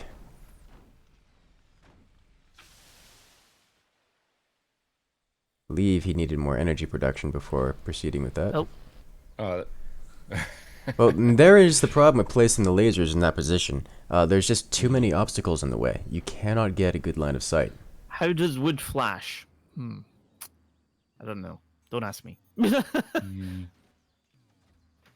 there's a sort of a weird phosphorus coating on the wood in forts. It's treated.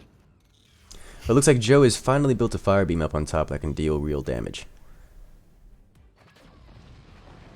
Oh, nice shot. Wow. That laser was actually very nice, Wow, there. that was a chain reaction and a half.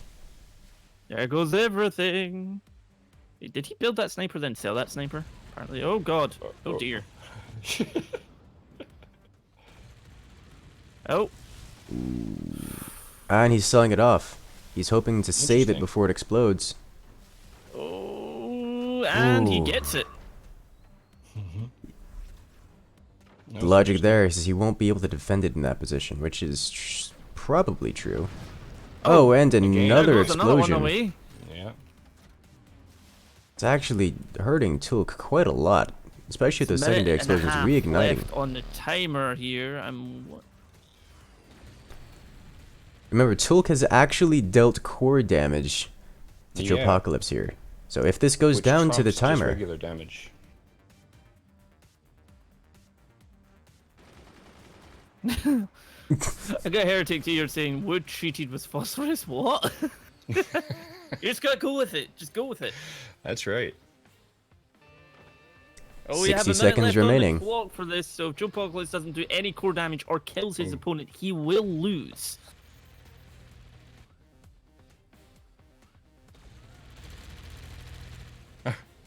that's a lot of reflections. I couldn't work out where that was actually Slight- coming from. first of Slight all. understatement. He's trying to get at the missiles. Surprised he's not using the sniper to take out the missile, the gunners at the bottom. Oh, Oh. that's a lot of the energy production as well as the energy shields. Oh, hey, Chupaco is finding an angle, Oh, taking Well, out the you energy said that. production. you said that, then he shot the laser. 10 seconds. Oh, But that's gonna be it. Joe's not gonna be able to make any penetrative shots here at this time. And it's over. and Took Team takes the one win. with the victory. Wait, reactor health 100 and 100? Oh, I thought I heard the reactor. I did. I'm curious. I know I heard the reactor beep. Was it? Did it just Yeah. do less Yeah. than 0.5% of the reactor health? It must have. It must have. Well, there we go. Well, Took there is you go. taking the first of the semi-finals. Joe Poglitz will go into the bronze match. And I believe, who do we have next up for our... All Our right, so victim? let's. We have Simza and Romero. That was So a very Tool close game. won that last one. Just Indeed. checking. Okay, Simza and Romero. Cool. All right, so let's switch to the bracket.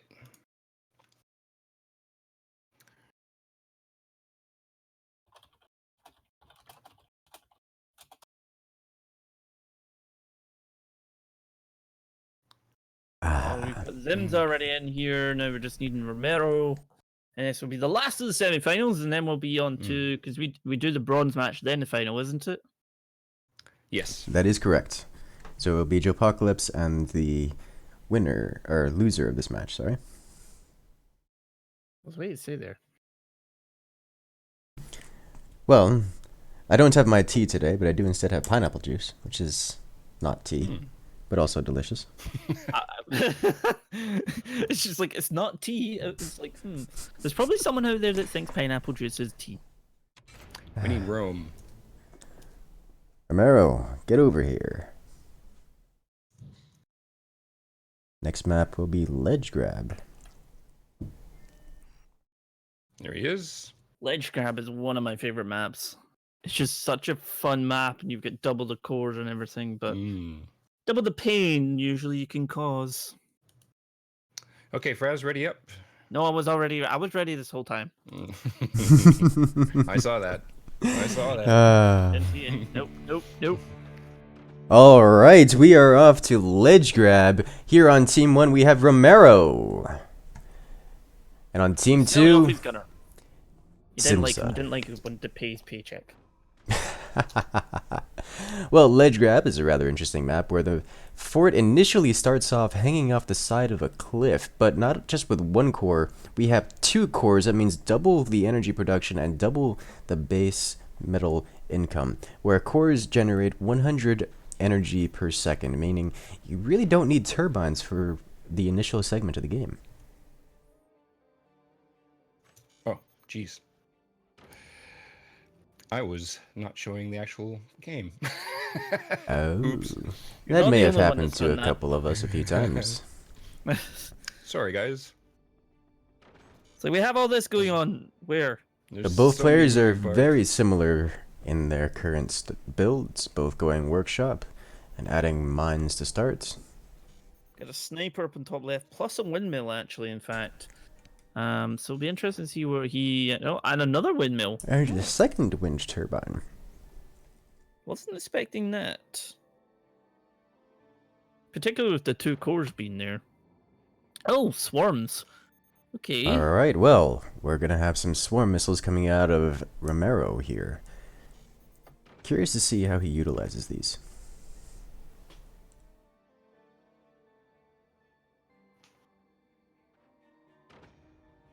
We have the upgrade We've center as well, got- so we may have some early nukes coming out.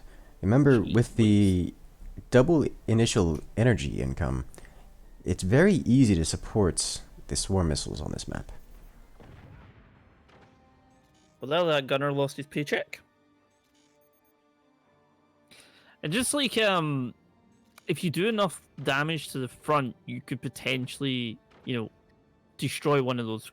If there's not enough in front of those cores, they could. Oh, never mind. He spoke too soon. Oh, these He's now putting players. there. These players have been around for a while. They know to defend their cores. Though most of the time, instead of defending the cores, they're removing defenses from the cores.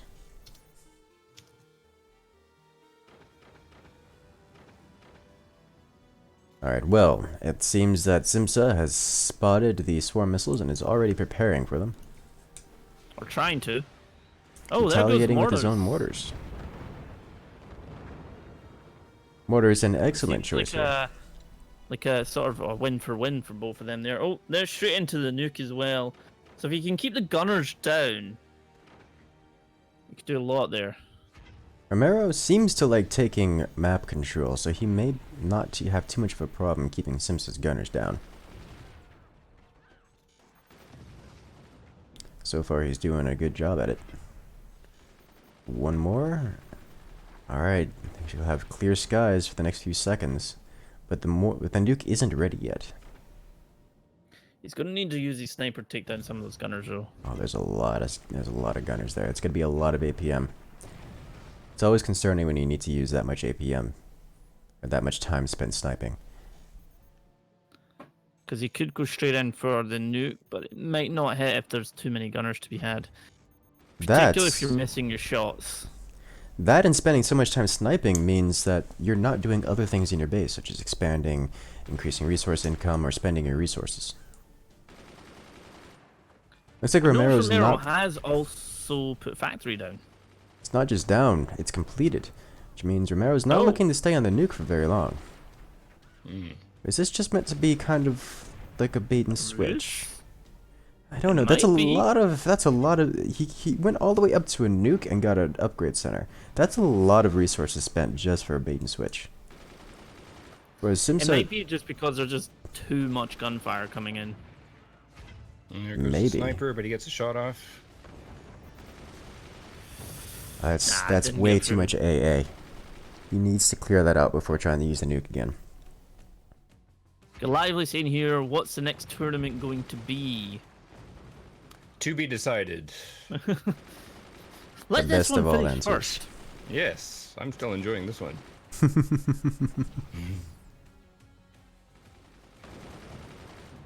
We don't have 1v1s very often.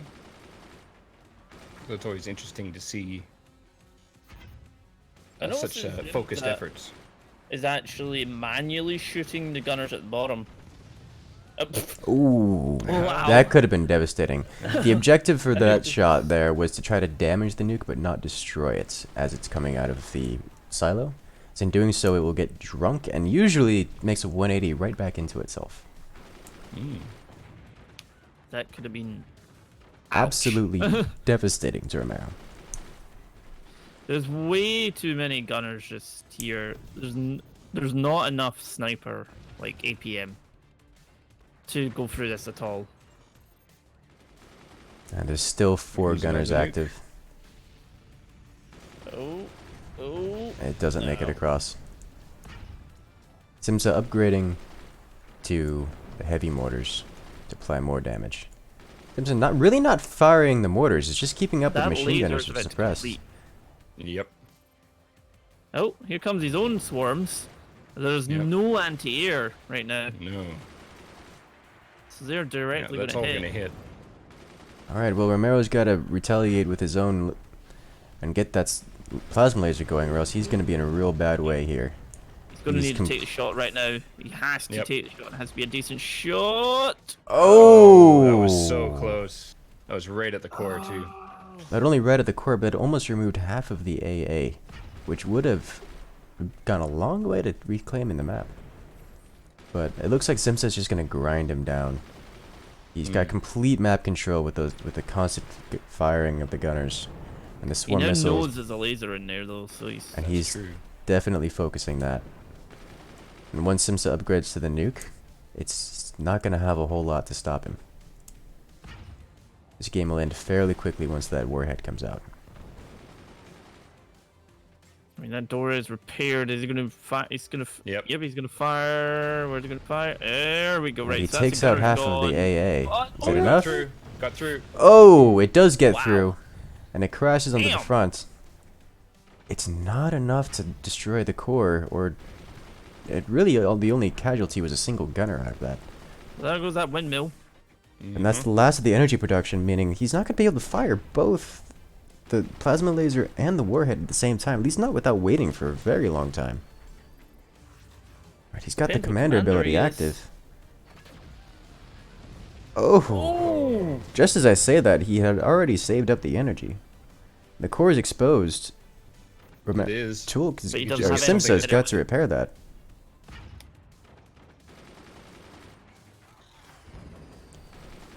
Yeah, Romero's struggling to get in. No, there we got.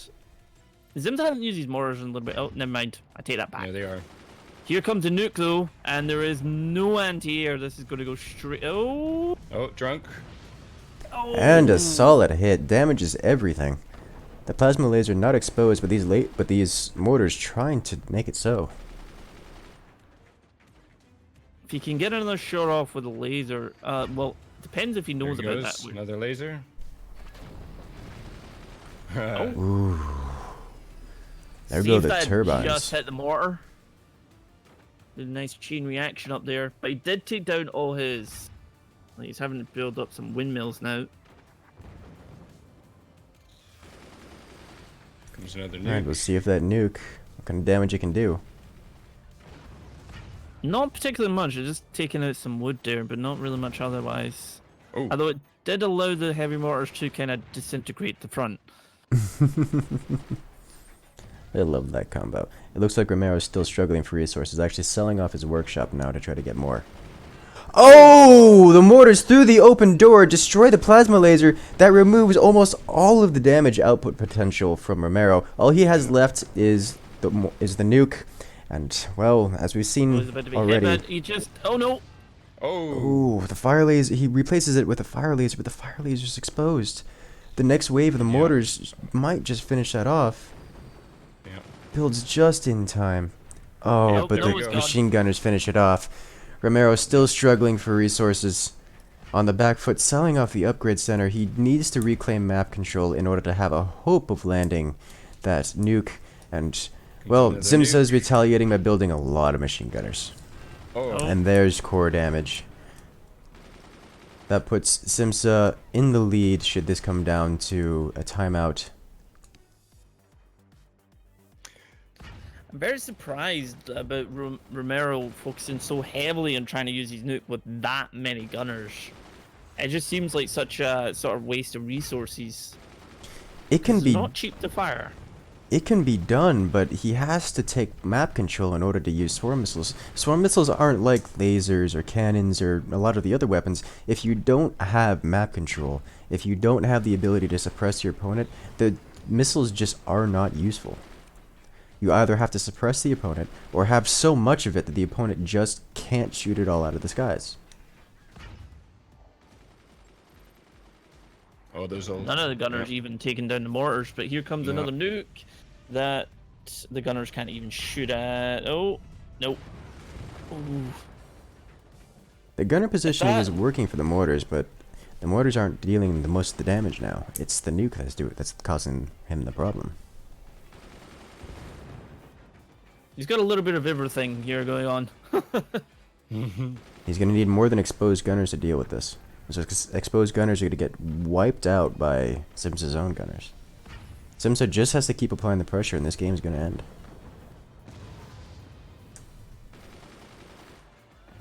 I mean, Romero has his fire beam nearly ready, but I'm not entirely sure what he's going to be able to actually do with it. Ideally, Simza Maybe would my- expand his base and add another wave of mortars on. I don't know if Because he's I going can to see keep that. Simza's Selling actually. Selling the factory. Interesting choice. Here comes another one. Oh, gunners went down at really the wrong. Oh, Drunk nuke hits the same position anyways. Jeez, this is like a constant barrage. I think Rome's against the ropes.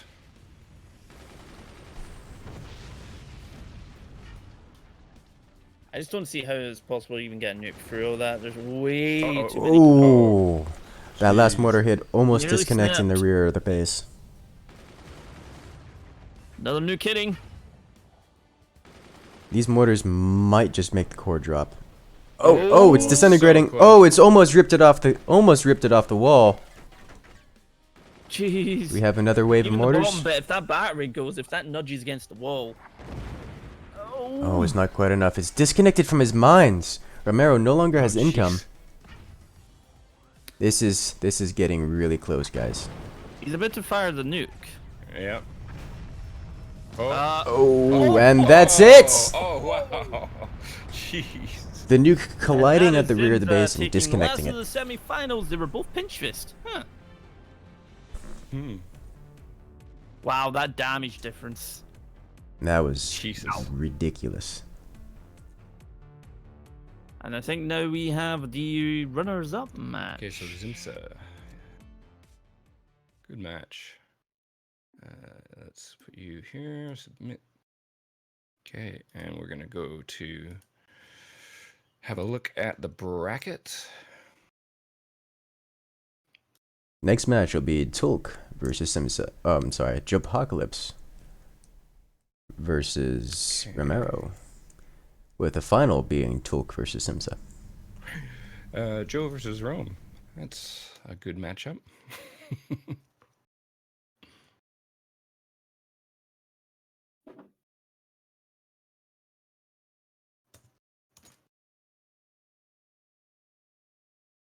So we'll do the bronze match first. And We actually need Romero back in here. He's like, I lost. And now I have to fight again. Stand up to fight again.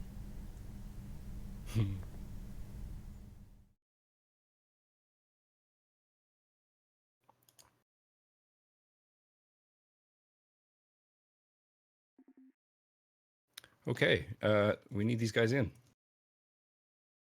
Come on, come on. Next map will be Penguin, another map similar to Skylands, with a giant obstruction in the middle. But Romero has returned. And Jopocalypse is here. Cool. Just as we see the name. Well, Polix, I had Domino's Pizza earlier. It's just Pizza Hut around here runs a deal at the moment. It was quite nice, but after the other night where we waited like an hour for delivery when it's 5 minutes down the road, it was a little bit insane. So we went with pizza. We went Domino's tonight. And I Okay, believe Fred. we are ready. Guess who we're waiting for? I don't know. Incursus. All right, bronze match. Cursus go. over told you about making us wait. Now. I'm a good boy, I Okay, promise. so somebody. There we go. Penguin. All right, so we have on the left-hand side Romero, and on the right-hand side we've got Jopocalypse, and we're doing the bronze match, which whoever wins this will take third place, and I believe they get a prize of an airship's key. Yes. So whoever wins, well, gets a game, and whoever doesn't win doesn't get a game. And that's, well, we have a new game at stakes for the winner of this particular match, and we have seemingly, well, a rather interesting tactic coming out of Romero here on the left side. He's definitely playing to the strengths of, God, what is his name? The commander they were last time. Pinch fist? Pinch Fist, that's the name I'm looking for. Selling off all of his things and redesigning his base. Has not yet placed technology, whereas Jopocalypse on the right side not only has technology placed, but has not invested into, well, more mines, which means we can expect lots of aggression out of him. In fact, I can expect swarm missiles. Well, No. there are the swarm missiles right there. So Jopocalypse's build is going to have to punch straight through the center obstruction, which will give Romero some time to react to it. The question is, will he be able to do so before... Did I leave the bracket open again? Oh, I did. There we go. Oh dear. That's... Oh, jeez. Alright. Well, there we go. So, Romero should be able to see, or at least we know he can see, the swarm missiles from here. So he is reacting with an armory, which means he'll be able to have access to the flak. Notoriously strong versus swarm missiles. The question is, will 2 swarm missiles be enough to punch through it?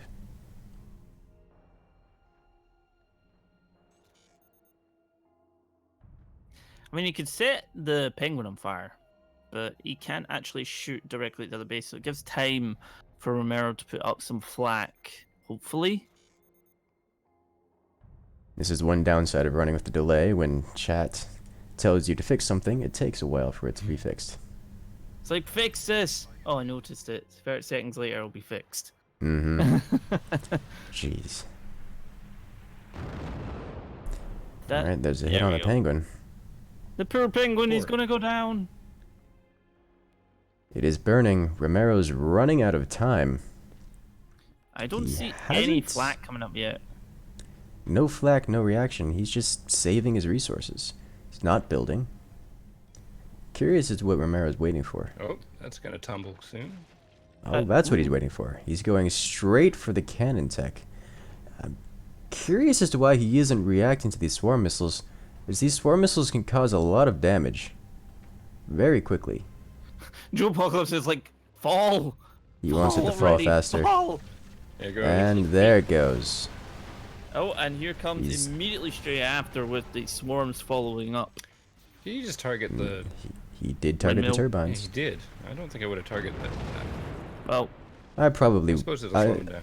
No, I do agree with that, as I think we all know that he wouldn't have knocked down the base or done a lot of damage with those head on. The turbines was the most costly that he could have dealt. And this next shot should go straight toward the core, or perhaps toward the bottom where the flak bottom. is being built. I mean, the swarm missiles are already refilled, restocked, He's trying to aim at the bottom there. But the center penguin but is that flak's still a gonna little be bit in the done. way. Oh! Oh! Ooh, I think the flak got hit there. Was that a direct hit on the flak? Is it burning out? One of No, them no, I went up, didn't. but that one didn't.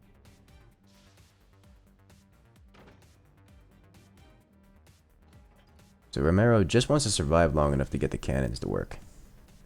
But he doesn't have a place to put them just yet. Unless he wants to put it beneath his core, but that's gonna be a No. No. No way is he trying this. Tier 3 mortar incoming. Against Jopocalypse, he's trying the tier 3 mortar? Excuse me? There's Oh, no this is way. gonna be brilliant. Is he actually gonna try it? He is as well. There's no way there's no way this works. The middle obstruction isn't even there anymore. Oops. Oh my, and he doesn't even have the time to place it right now. He's trying again. We've got Joe Apocalypse going with a nuke. Well, there it is. He's got to delete those two. He's only got a few seconds. Oh, that's a misclick. Is he going to do it in time? Oh, just in time. And he gets it. All right. Let's Nicely still done. pause building. He has to connect to it before to continue building. Well, ladies and gentlemen, we're going to see a tier 3 mortar in the 1v1 tournament. That's assuming This he is- lasts Oh, wow. long enough to fire it. It's Yeah, gonna be a this is close one because he still hasn't had the opportunity to connect to it yet. He's still defending the front of his base. If he doesn't connect to it, it will not continue building. I Oh, think we all doesn't know do that that? these swarm missiles are very rough. And Jopocalypse already defending against it, building the topmost sandbags. He knows. Alright. He knows? He hasn't connected to it yet. He has to connect to it in order to it. he I sold think he's having a hard time connecting to it because of the geometry. But there's the nuke. Oh. And the damage on the Yep. core. His time is very limited. And he's got to rebuild his base. There goes his turbine. There's the connection. Alright, he's finally managed to connect to it. But here comes the next nuke. And Romero's got to spend all of his resources on just defending against this nuke. It's going to do more core damage. He gets the nuke. Oh, wow. That was That deserves a pay rise for that little guy. No kidding. yeah.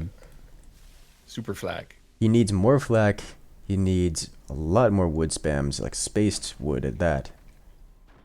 Because this is gonna get rough, especially with only one tier 3 mortar. Remember, guys, tier 3 mortars most effective against players who don't know how to defend against them.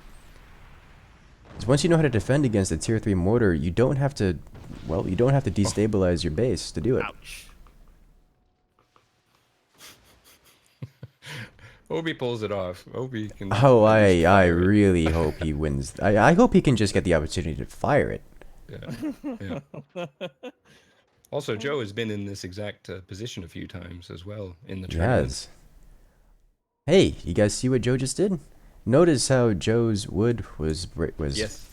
blinking, bit weighted down on front. So he placed some wood in the back, made it lean back and connected to it to try to force his base to lean backward and no longer be so encumbered. Oh, that flak can no longer fire. It doesn't have. Ooh, no, Yeah. it cannot.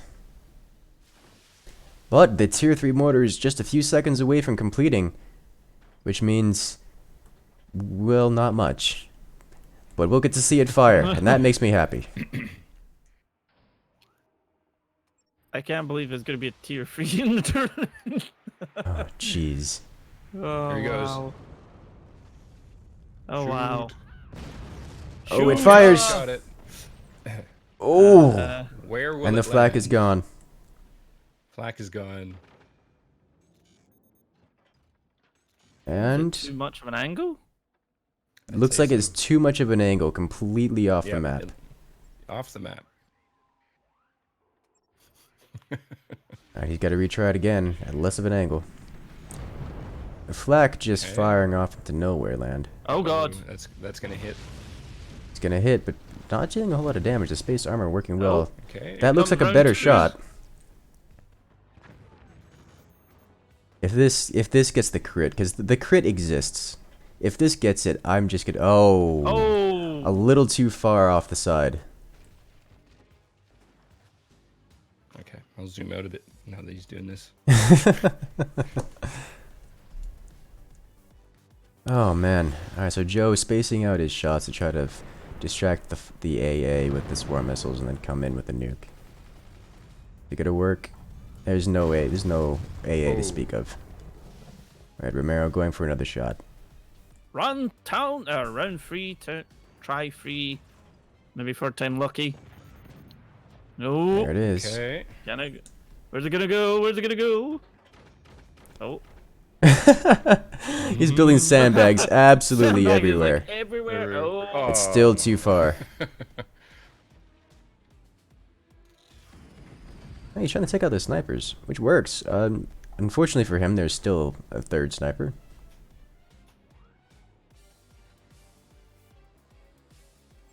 There it is. And there's another shot. We've got 10 seconds before that lands.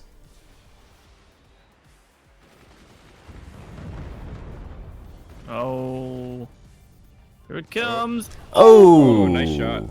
And there's Did some some core And it did damage. Core damage. Took out a turbine on the way down, too. He's like, no, sandbag. Oh, man. I never thought I would see 2 or 3 mortars in any kind of play like this. Well, it is the bronze match, so It is. It is the nothing to bronze do. match, and I think Romero's just here to have fun at this point. There we go. Sandbag Nice coming shot. in clutch. I can't believe we're seeing a tier 3 in a tournament. It's just amazing. Oh my god. I'm having so That's much good. fun right now. You guys have no idea. What is This he? is- Is he doing a? What the? All right, he's putting a sandbag in front, dangling. The hanging one. That's hilarious. This is a tactic I've done before to stop missiles. Unfortunately, the missiles are gonna shoot not at the base, but above the base, Oh, unless drunk. it gets drunk and collides on the single machine gunner remaining. Here comes another right, here shot comes another from shot. the tier 3 mortar. Whee! Maybe it'll get the super crit, which I'm not sure exists anymore, actually. I suppose. he's, trying, he's like, no. He's trying He takes out another turbine. and does a little bit more core damage. He tickled the reactor again. For those wondering, it takes 2 sandbags to stop a tier 3 mortar shot. But now there exists the super crit option. Right between the giant spire and his base, there is a battery which can chain react to another battery. Should the tier 3 Oh, mortar yes, land that in would that be sweet. exact few pixel space, he can win. You should be able to see that battery as well. Oh, I'm sure he can see it. It doesn't really matter because you can't. aim tier 3 mortars. That's not how they work. You can only pick a general direction in which they go. Oh. Oh, that's a lot of resources that get shut down Okay. here. All right, Where where's it will gonna it go? Where's it gonna land? go? Place your bets now. Man.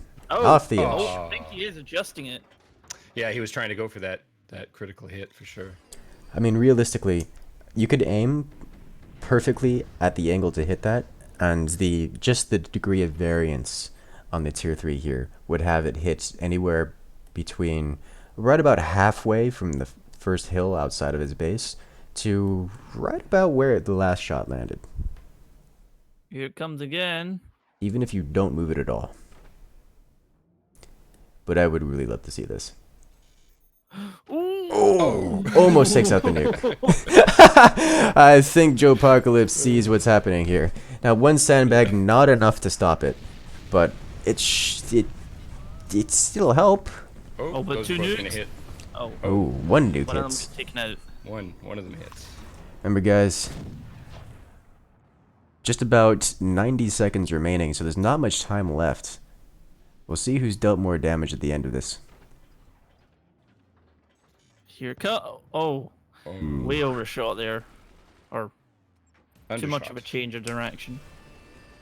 60 1 seconds minute. remaining. Here comes a nuke. There goes a second nuke. And nope. Second didn't nuke hit. does not make it. So we get 45 seconds left on the clock. Romero has done damage to the core, but I'm pretty sure. You can see from the damage on the core that Romero's core is much more damage than Joe Apocalypse. So unless this hits the super crit, it does hit the nuke, but it's not going to be enough. The core damage will go to Joe Does he Apocalypse. have enough for another shot? It's gonna be tight. It's going to be tight. It takes a full 10 seconds for the round to return to the game once it fires. So he's got, and No. that's going to be it. That's going to be game for Joe Apocalypse's victory.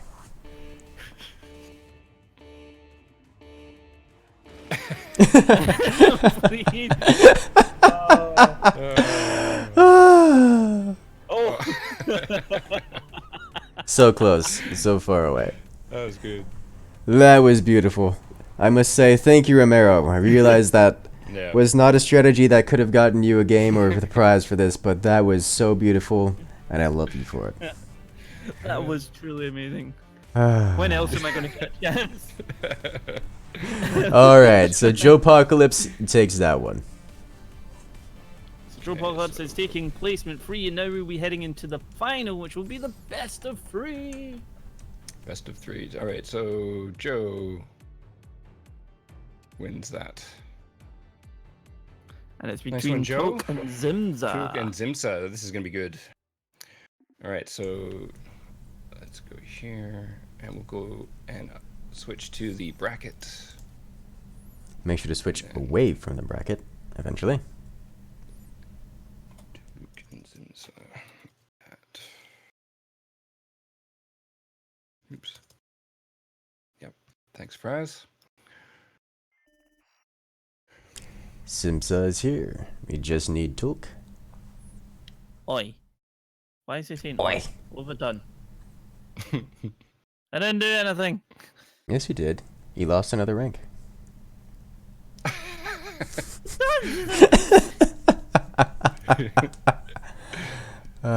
I help co-host and I lose ranks. How does that work?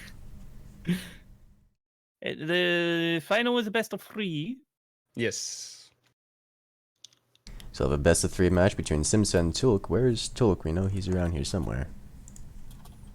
He's in.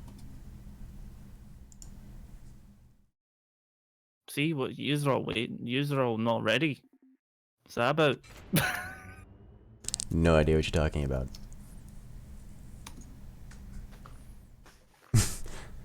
I think Joe may be the bronze champion, or may not be the bronze champion, but he's earned the title of the People's Champion. Yep. I would say that. That was so great. Okay, so everybody is ready. I'm gonna just make sure I switch this to the game this time. Yes, please. And here we go. All right, best of 3 between Tolk and Simza. Let's go. The first map will be on Pillars. Pillars, another map known for aggression. But let's go ahead and introduce the players here. We have Simza on the left side. And on the right, Tolk. Players both seen not only throughout this tournament, but all the way throughout the community. Very well-known players. And this map is one of my favorites because of the aggression potential. Notice how there's a lot of, well, vertical space to build on. That means a lot of placement for weapons. You can place gunners. My favorite, obviously, is gunners and mortars. You can completely lock down the opponent with rain of bullet fire and then just close it out with mortars. But we'll see how they work out here. I've actually seen someone successfully go for swarm missiles here, but it's really very difficult to do. Well, we're in the final, so who's your bets? Who's your bets on? I'm These are both actually good players. not sure. I think I'm gonna put it for this match in particular. Just seeing the information that's going out, I think I'm gonna have to put it on Simza. Simza's got up to 4 mines, and he's got a workshop down, whereas Tolk is very clearly going for a laser rush. A 3-mine laser rush.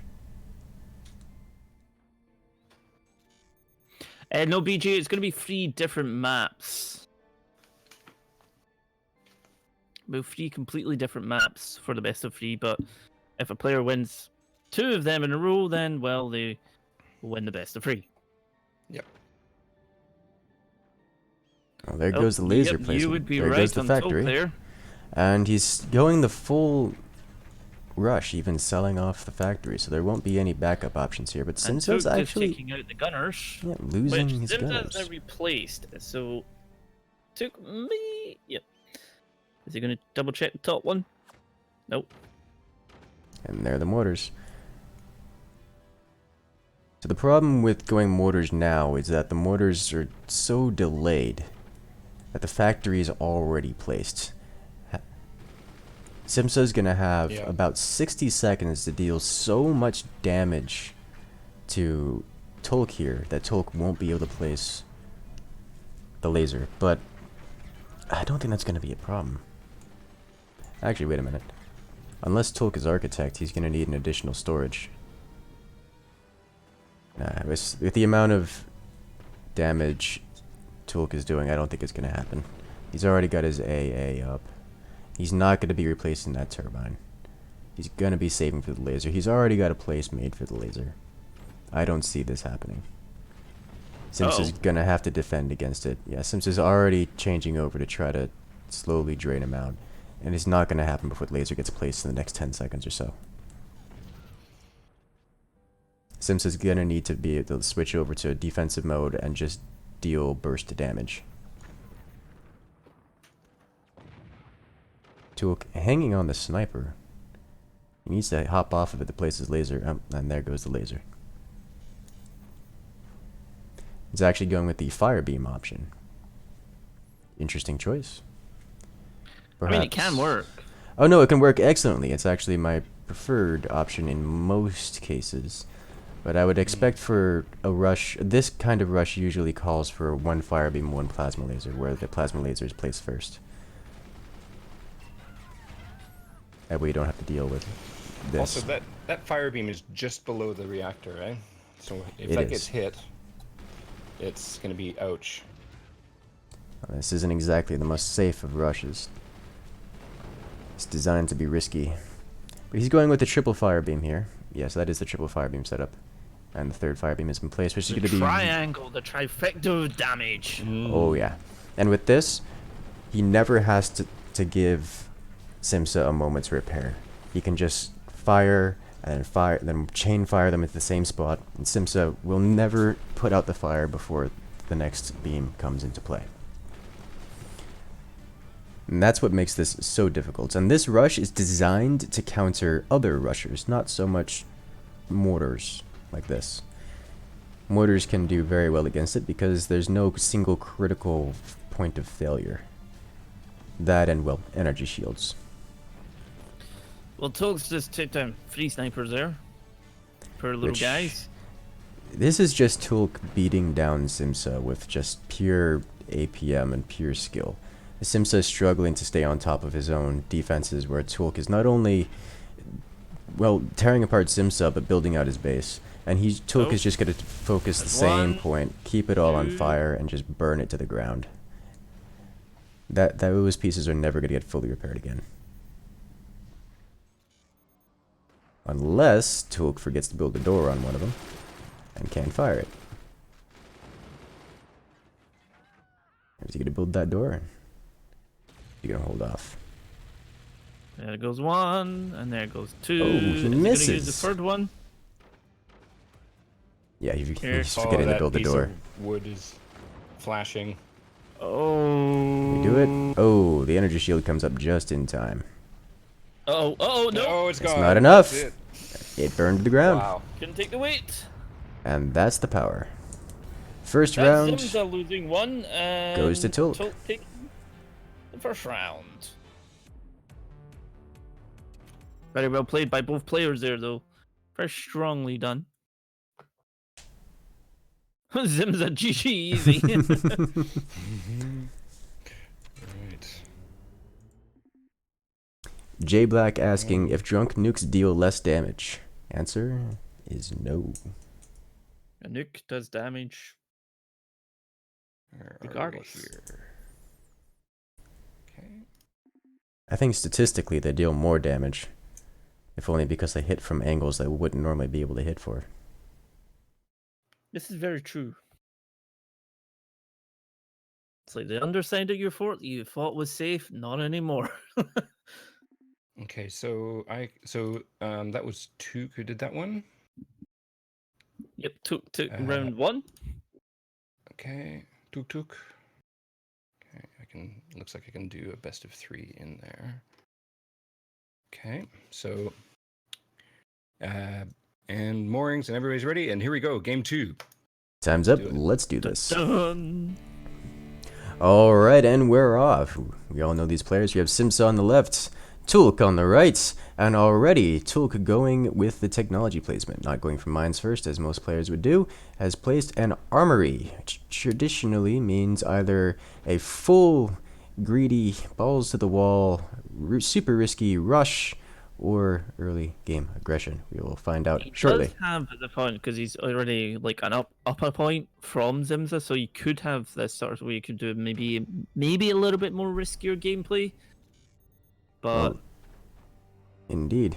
It looks like he's probably going for the super risky tech rush here, as he's building a turbine. He's already got storages down. He's sold off every ounce of defense on himself.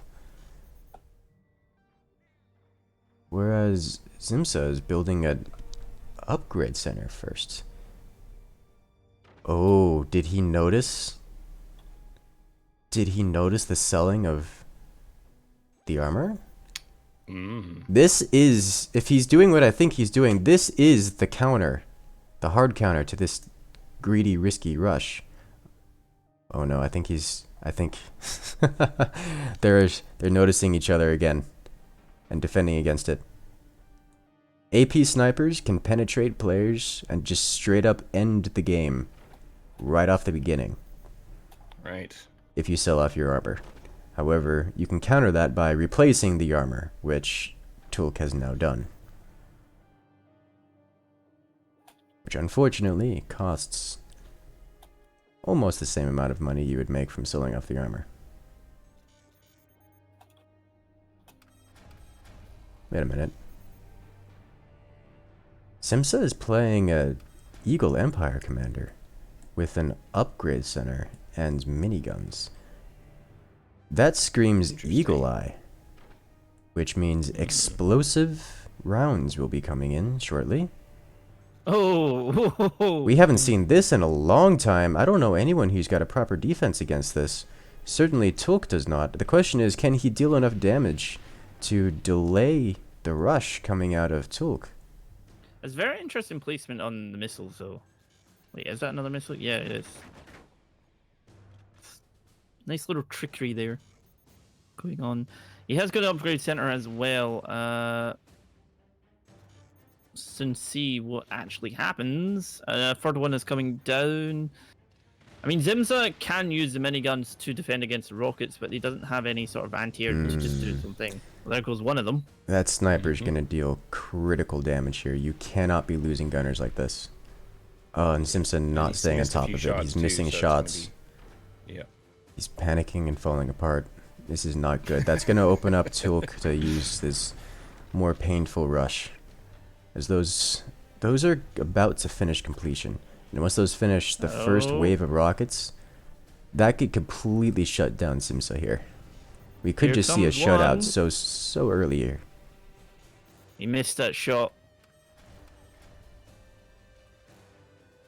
Alright, he's upgrading. He's saving for the full burst. In front of the bottom minigun, it's angled the door. And the door angle will deflect stuff down into the core. Not good. Oh! That sniper, though. He gets it. That sniper's gone. Those 3 rockets are all complete. They are. Yep. He just needs the energy. Yeah. And they're exposed. He's opened them. Is that going to be it? Is that going to be it? Oh! The explosion takes out 2 of them, and that core will be exposed once that 3rd rocket goes. That might just be enough to activate the commander ability as well. And that's it. There it is! Whoa! The full greedy rush completely countered by a very strange tactic we haven't seen in a very long time, the Eagle Eye powered minigun rush. Yep. That was awesome. Very, very nicely done. Simsa takes round 2. We are going on to the 3rd match decider. This will be the final match of the tournament, and the winner of this match will be the winner of the tournament. So Simsa Forts Tournament 13 is going to be coming to an end at the end of this match. Place your bets now. What is that? Why does this say unlock? Oh. Date score. That was surprisingly Sorry, I'm close. just messing around with. Not sure why it says he's the winner, because he isn't the winner actually. Here we go. That's better. I have to choose a winner for the moment because of challenge. Doesn't matter. Okay, so. All right. This next map. Let's get the next map going. It's good to see the old trusted things from before, though. They can come back and really bite you in the bum. Wow, I haven't seen that work in a very, very long time. Like, you have to be doing something as greedy as Tulk was in order to make that work. Okay. There we go. Alright, so the last match will be on Ice Cave.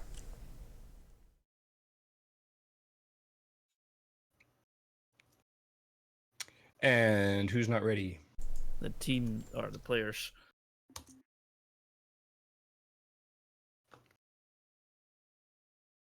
One more Took. Alright.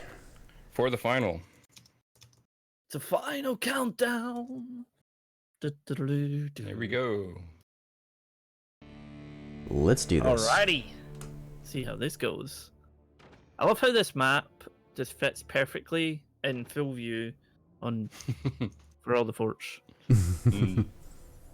Alright, so we have the same positions, same players, Simsa on the left, Tulk on the right, and, well, a similar strategy coming out of Tulk here, but this time he's not selling off all of his armor. We've got Simza flying down to the bottom bit here. Some semblance of sanity. I always question players' decision to go down first, as this map does have a pretty harsh wind floor, meaning wind turbines still have to be placed upward even if you go down. So even if you go down to take these mines, you still have to go up in order to build turbines, which makes it not the most efficient call, but you can build swarm missiles here. Oops. I'm curious to see if they're going to do that. No, he's building a mine. Is he going to build a swarm missile launcher there? No, they both went. The way he's placed it kind of looks like it, doesn't it? It kind of does. I haven't seen swarm missiles on this map in a very like forever. It's almost like a gimmick. Just to catch your opponent off guard.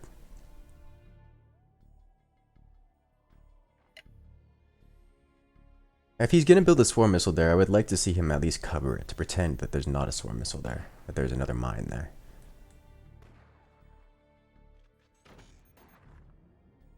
I don't know if it's gonna happen. No, he's going for mortars. And the traditional mortar placement here. But at some point he's gonna need to build turbines. Suppose you could build turbines down below, but they're at a very low efficiency. Mm.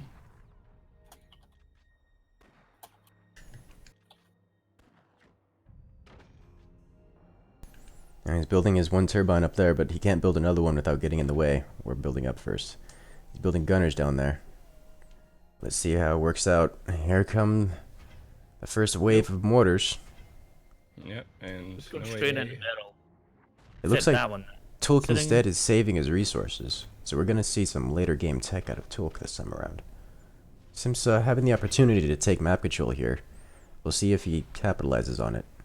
A couple of gunners coming down though, so if he doesn't do anything about them, they will be able to shut down the mortar fire.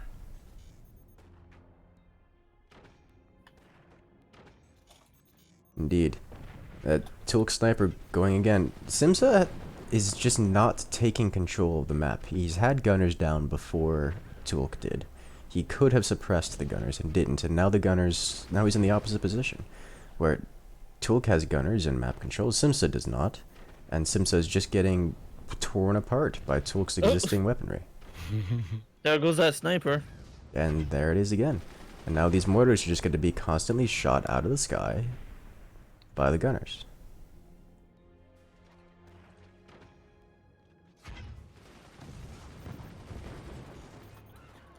And Tulk isn't even taking damage here, and Simza needs to do enough damage. He needs to deal...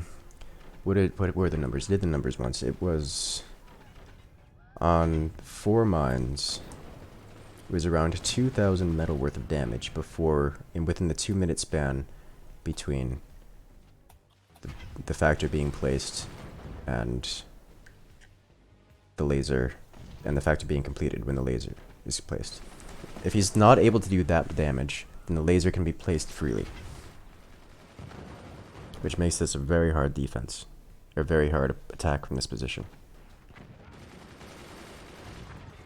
No, I'm sorry. It was only Trading bullets 1,000. here. It was only 1,000 metal. I was thinking of a different build. It was 1,000 metal that he needs to deal here. And I don't see him dealing that much damage. He's taken out a couple gunners. He's taken out a couple snipers. But at the end of the day, yep, there it is. It's placed. He was about halfway to dealing that much metal damage when, well, the time ran out. So now the laser's going to be placed, and Nope, and Simza- there's your swarms. oh, there are the swarms. That's Yeah. pretty cool. I haven't seen that in forever.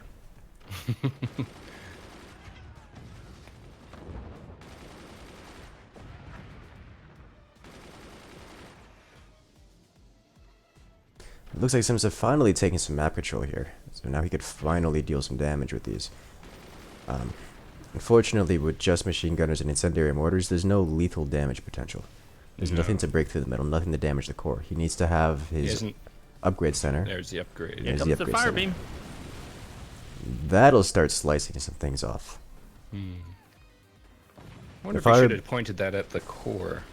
Either at the core or at the mortars. He needs to deal damage rather than try to cut off segments at the base. The fire beam not great for cutting off segments.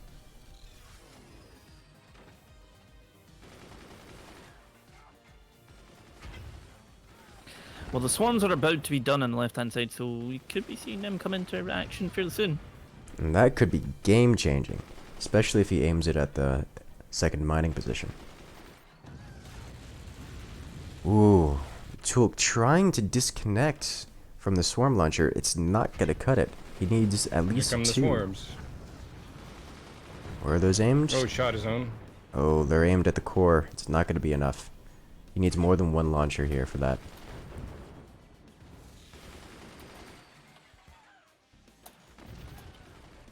Alright, we're gonna see some heavy mortars soon.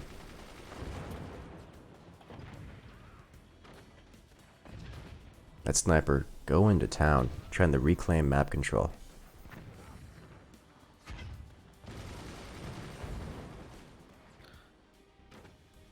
There's too much anti-air on the other side. Ooh.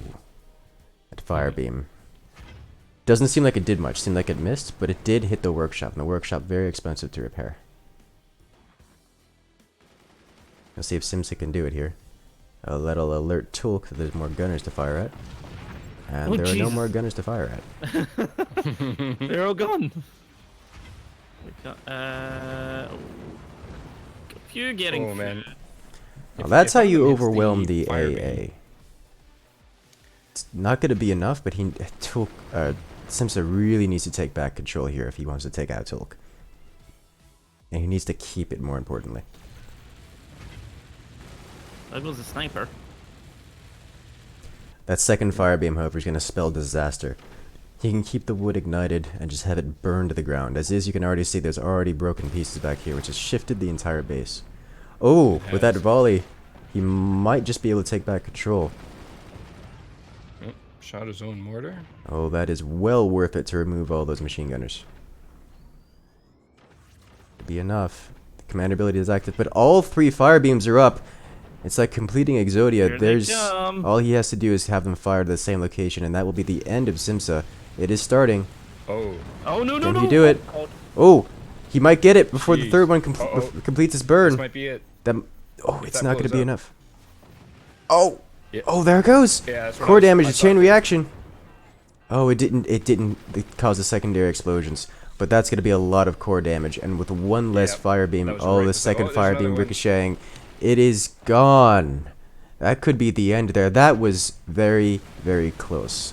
That was a clutch swarm missile fire. Just a few seconds delayed, and that would have been the end of Simza. Okay, he's selling his workshop. He's trying to get the money back for more fire beams, but we'll see if it works out for him. He's regained AA and map control, but Tulk is not doing... He's not in a good position he's not in a good position here. I feel like Simza doesn't have anything to really capitalize on it right now, though, apart from the mortars. But even then, He doesn't, and that's the thing. The mortars don't do burst damage. They do economic damage. They slowly grind the opponent down. You always want to be targeting exposed things with them. As while they can grind through the opponent's defenses, you really want to be focusing on dealing the most damage possible. And that's what he's doing now. He's regained map control, and he's keeping the opponent suppressed with these gunners. He's preventing the gunners from rebuilding, and he's taking out the opponent's mines. That way, the mortars are much, much more effective. See, there's no more AA out of Tulk. Almost. There's one gunner left. And that looks like it's going to go down soon. The swarm missile's being launched. It's not going to be able to stop those from hitting. And the mortars are going to hit and deal damage. Look at that. I noticed there's actually an upgraded mortar in amongst them as well. Yeah, There is. It's good. The only problem with the upgraded mortars is they cost more, and Simza needs at least 2 turbines to support the firepower that he has. I almost feel like Took is too busy focusing on that bottom bit with the fire Yeah. beam. He could actually Yeah, shoot straight for the core. Yep. He absolutely could. Yep. It would have been a completely different result, I think. By now, he probably could have blown up the core with all the shots. Yep. Although that would have resulted in an energy shield. But at least it's more damage. No, Now there he's it is. going for it. That's he should have done that a long time ago. That's what I know. Like all 3 of his fire beams could have hit that. Simza actually losing map control again. Just failing to keep up the pressure. He desperately needs a second turbine here. Oh. Ooh.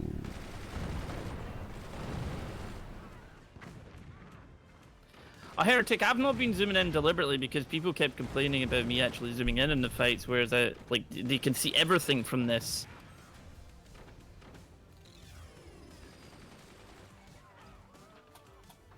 Alright, well, seems to be able to capitalize on this. That's so another hit on the third core. direct. That's 3 times he's done that. Simza needs to get an energy shield here. He's not Yeah, going to be able to last much longer Should from have done that. it after the first one.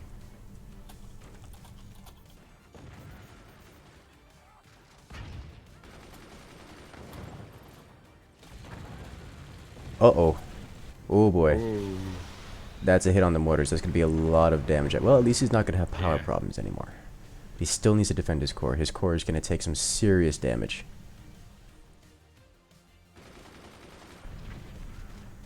That's actually match going to is let swinging back and Tulk... forth. Yeah, that's actually going to let Tulk come back into this.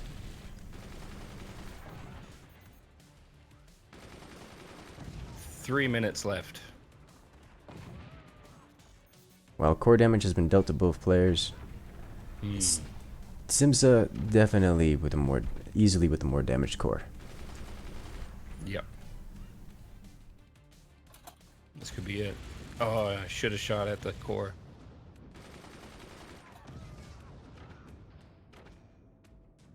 And there goes the second fire beam. It is actually possible to crit the core with 2 fire beams. Yep. Yeah, bring I it just from kind of keep 2 away health. so people can see everything. To bring it from full health down to 0 in a single shot.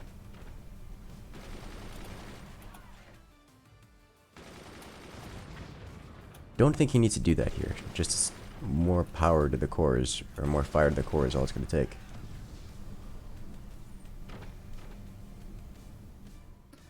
Well, Zimza's been kind of pushed right back down right now. Oh dear. Simza just upgraded one of his mines, which seems to imply that he wants to go for more long-term play. But there's Well, only yeah, 2 but minutes that's left on the time. There's not enough time for that.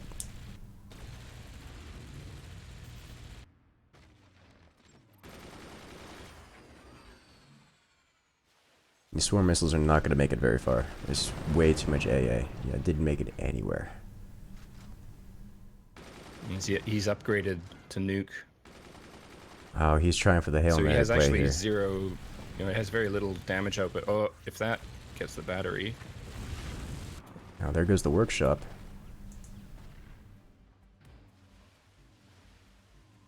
Alright, Simsa's going for Hail Mary plays here to try to come back into this. Yep. Yep. His options are to snipe the fire beam while it's active, which he can do here. He doesn't Oh, make he it. missed a shot. Oh, but there it Ooh. goes. His other option is to land the nuke, which that'll be completed. That should be completed in time. He'll have 1 volley, but he has to clear the skies for it.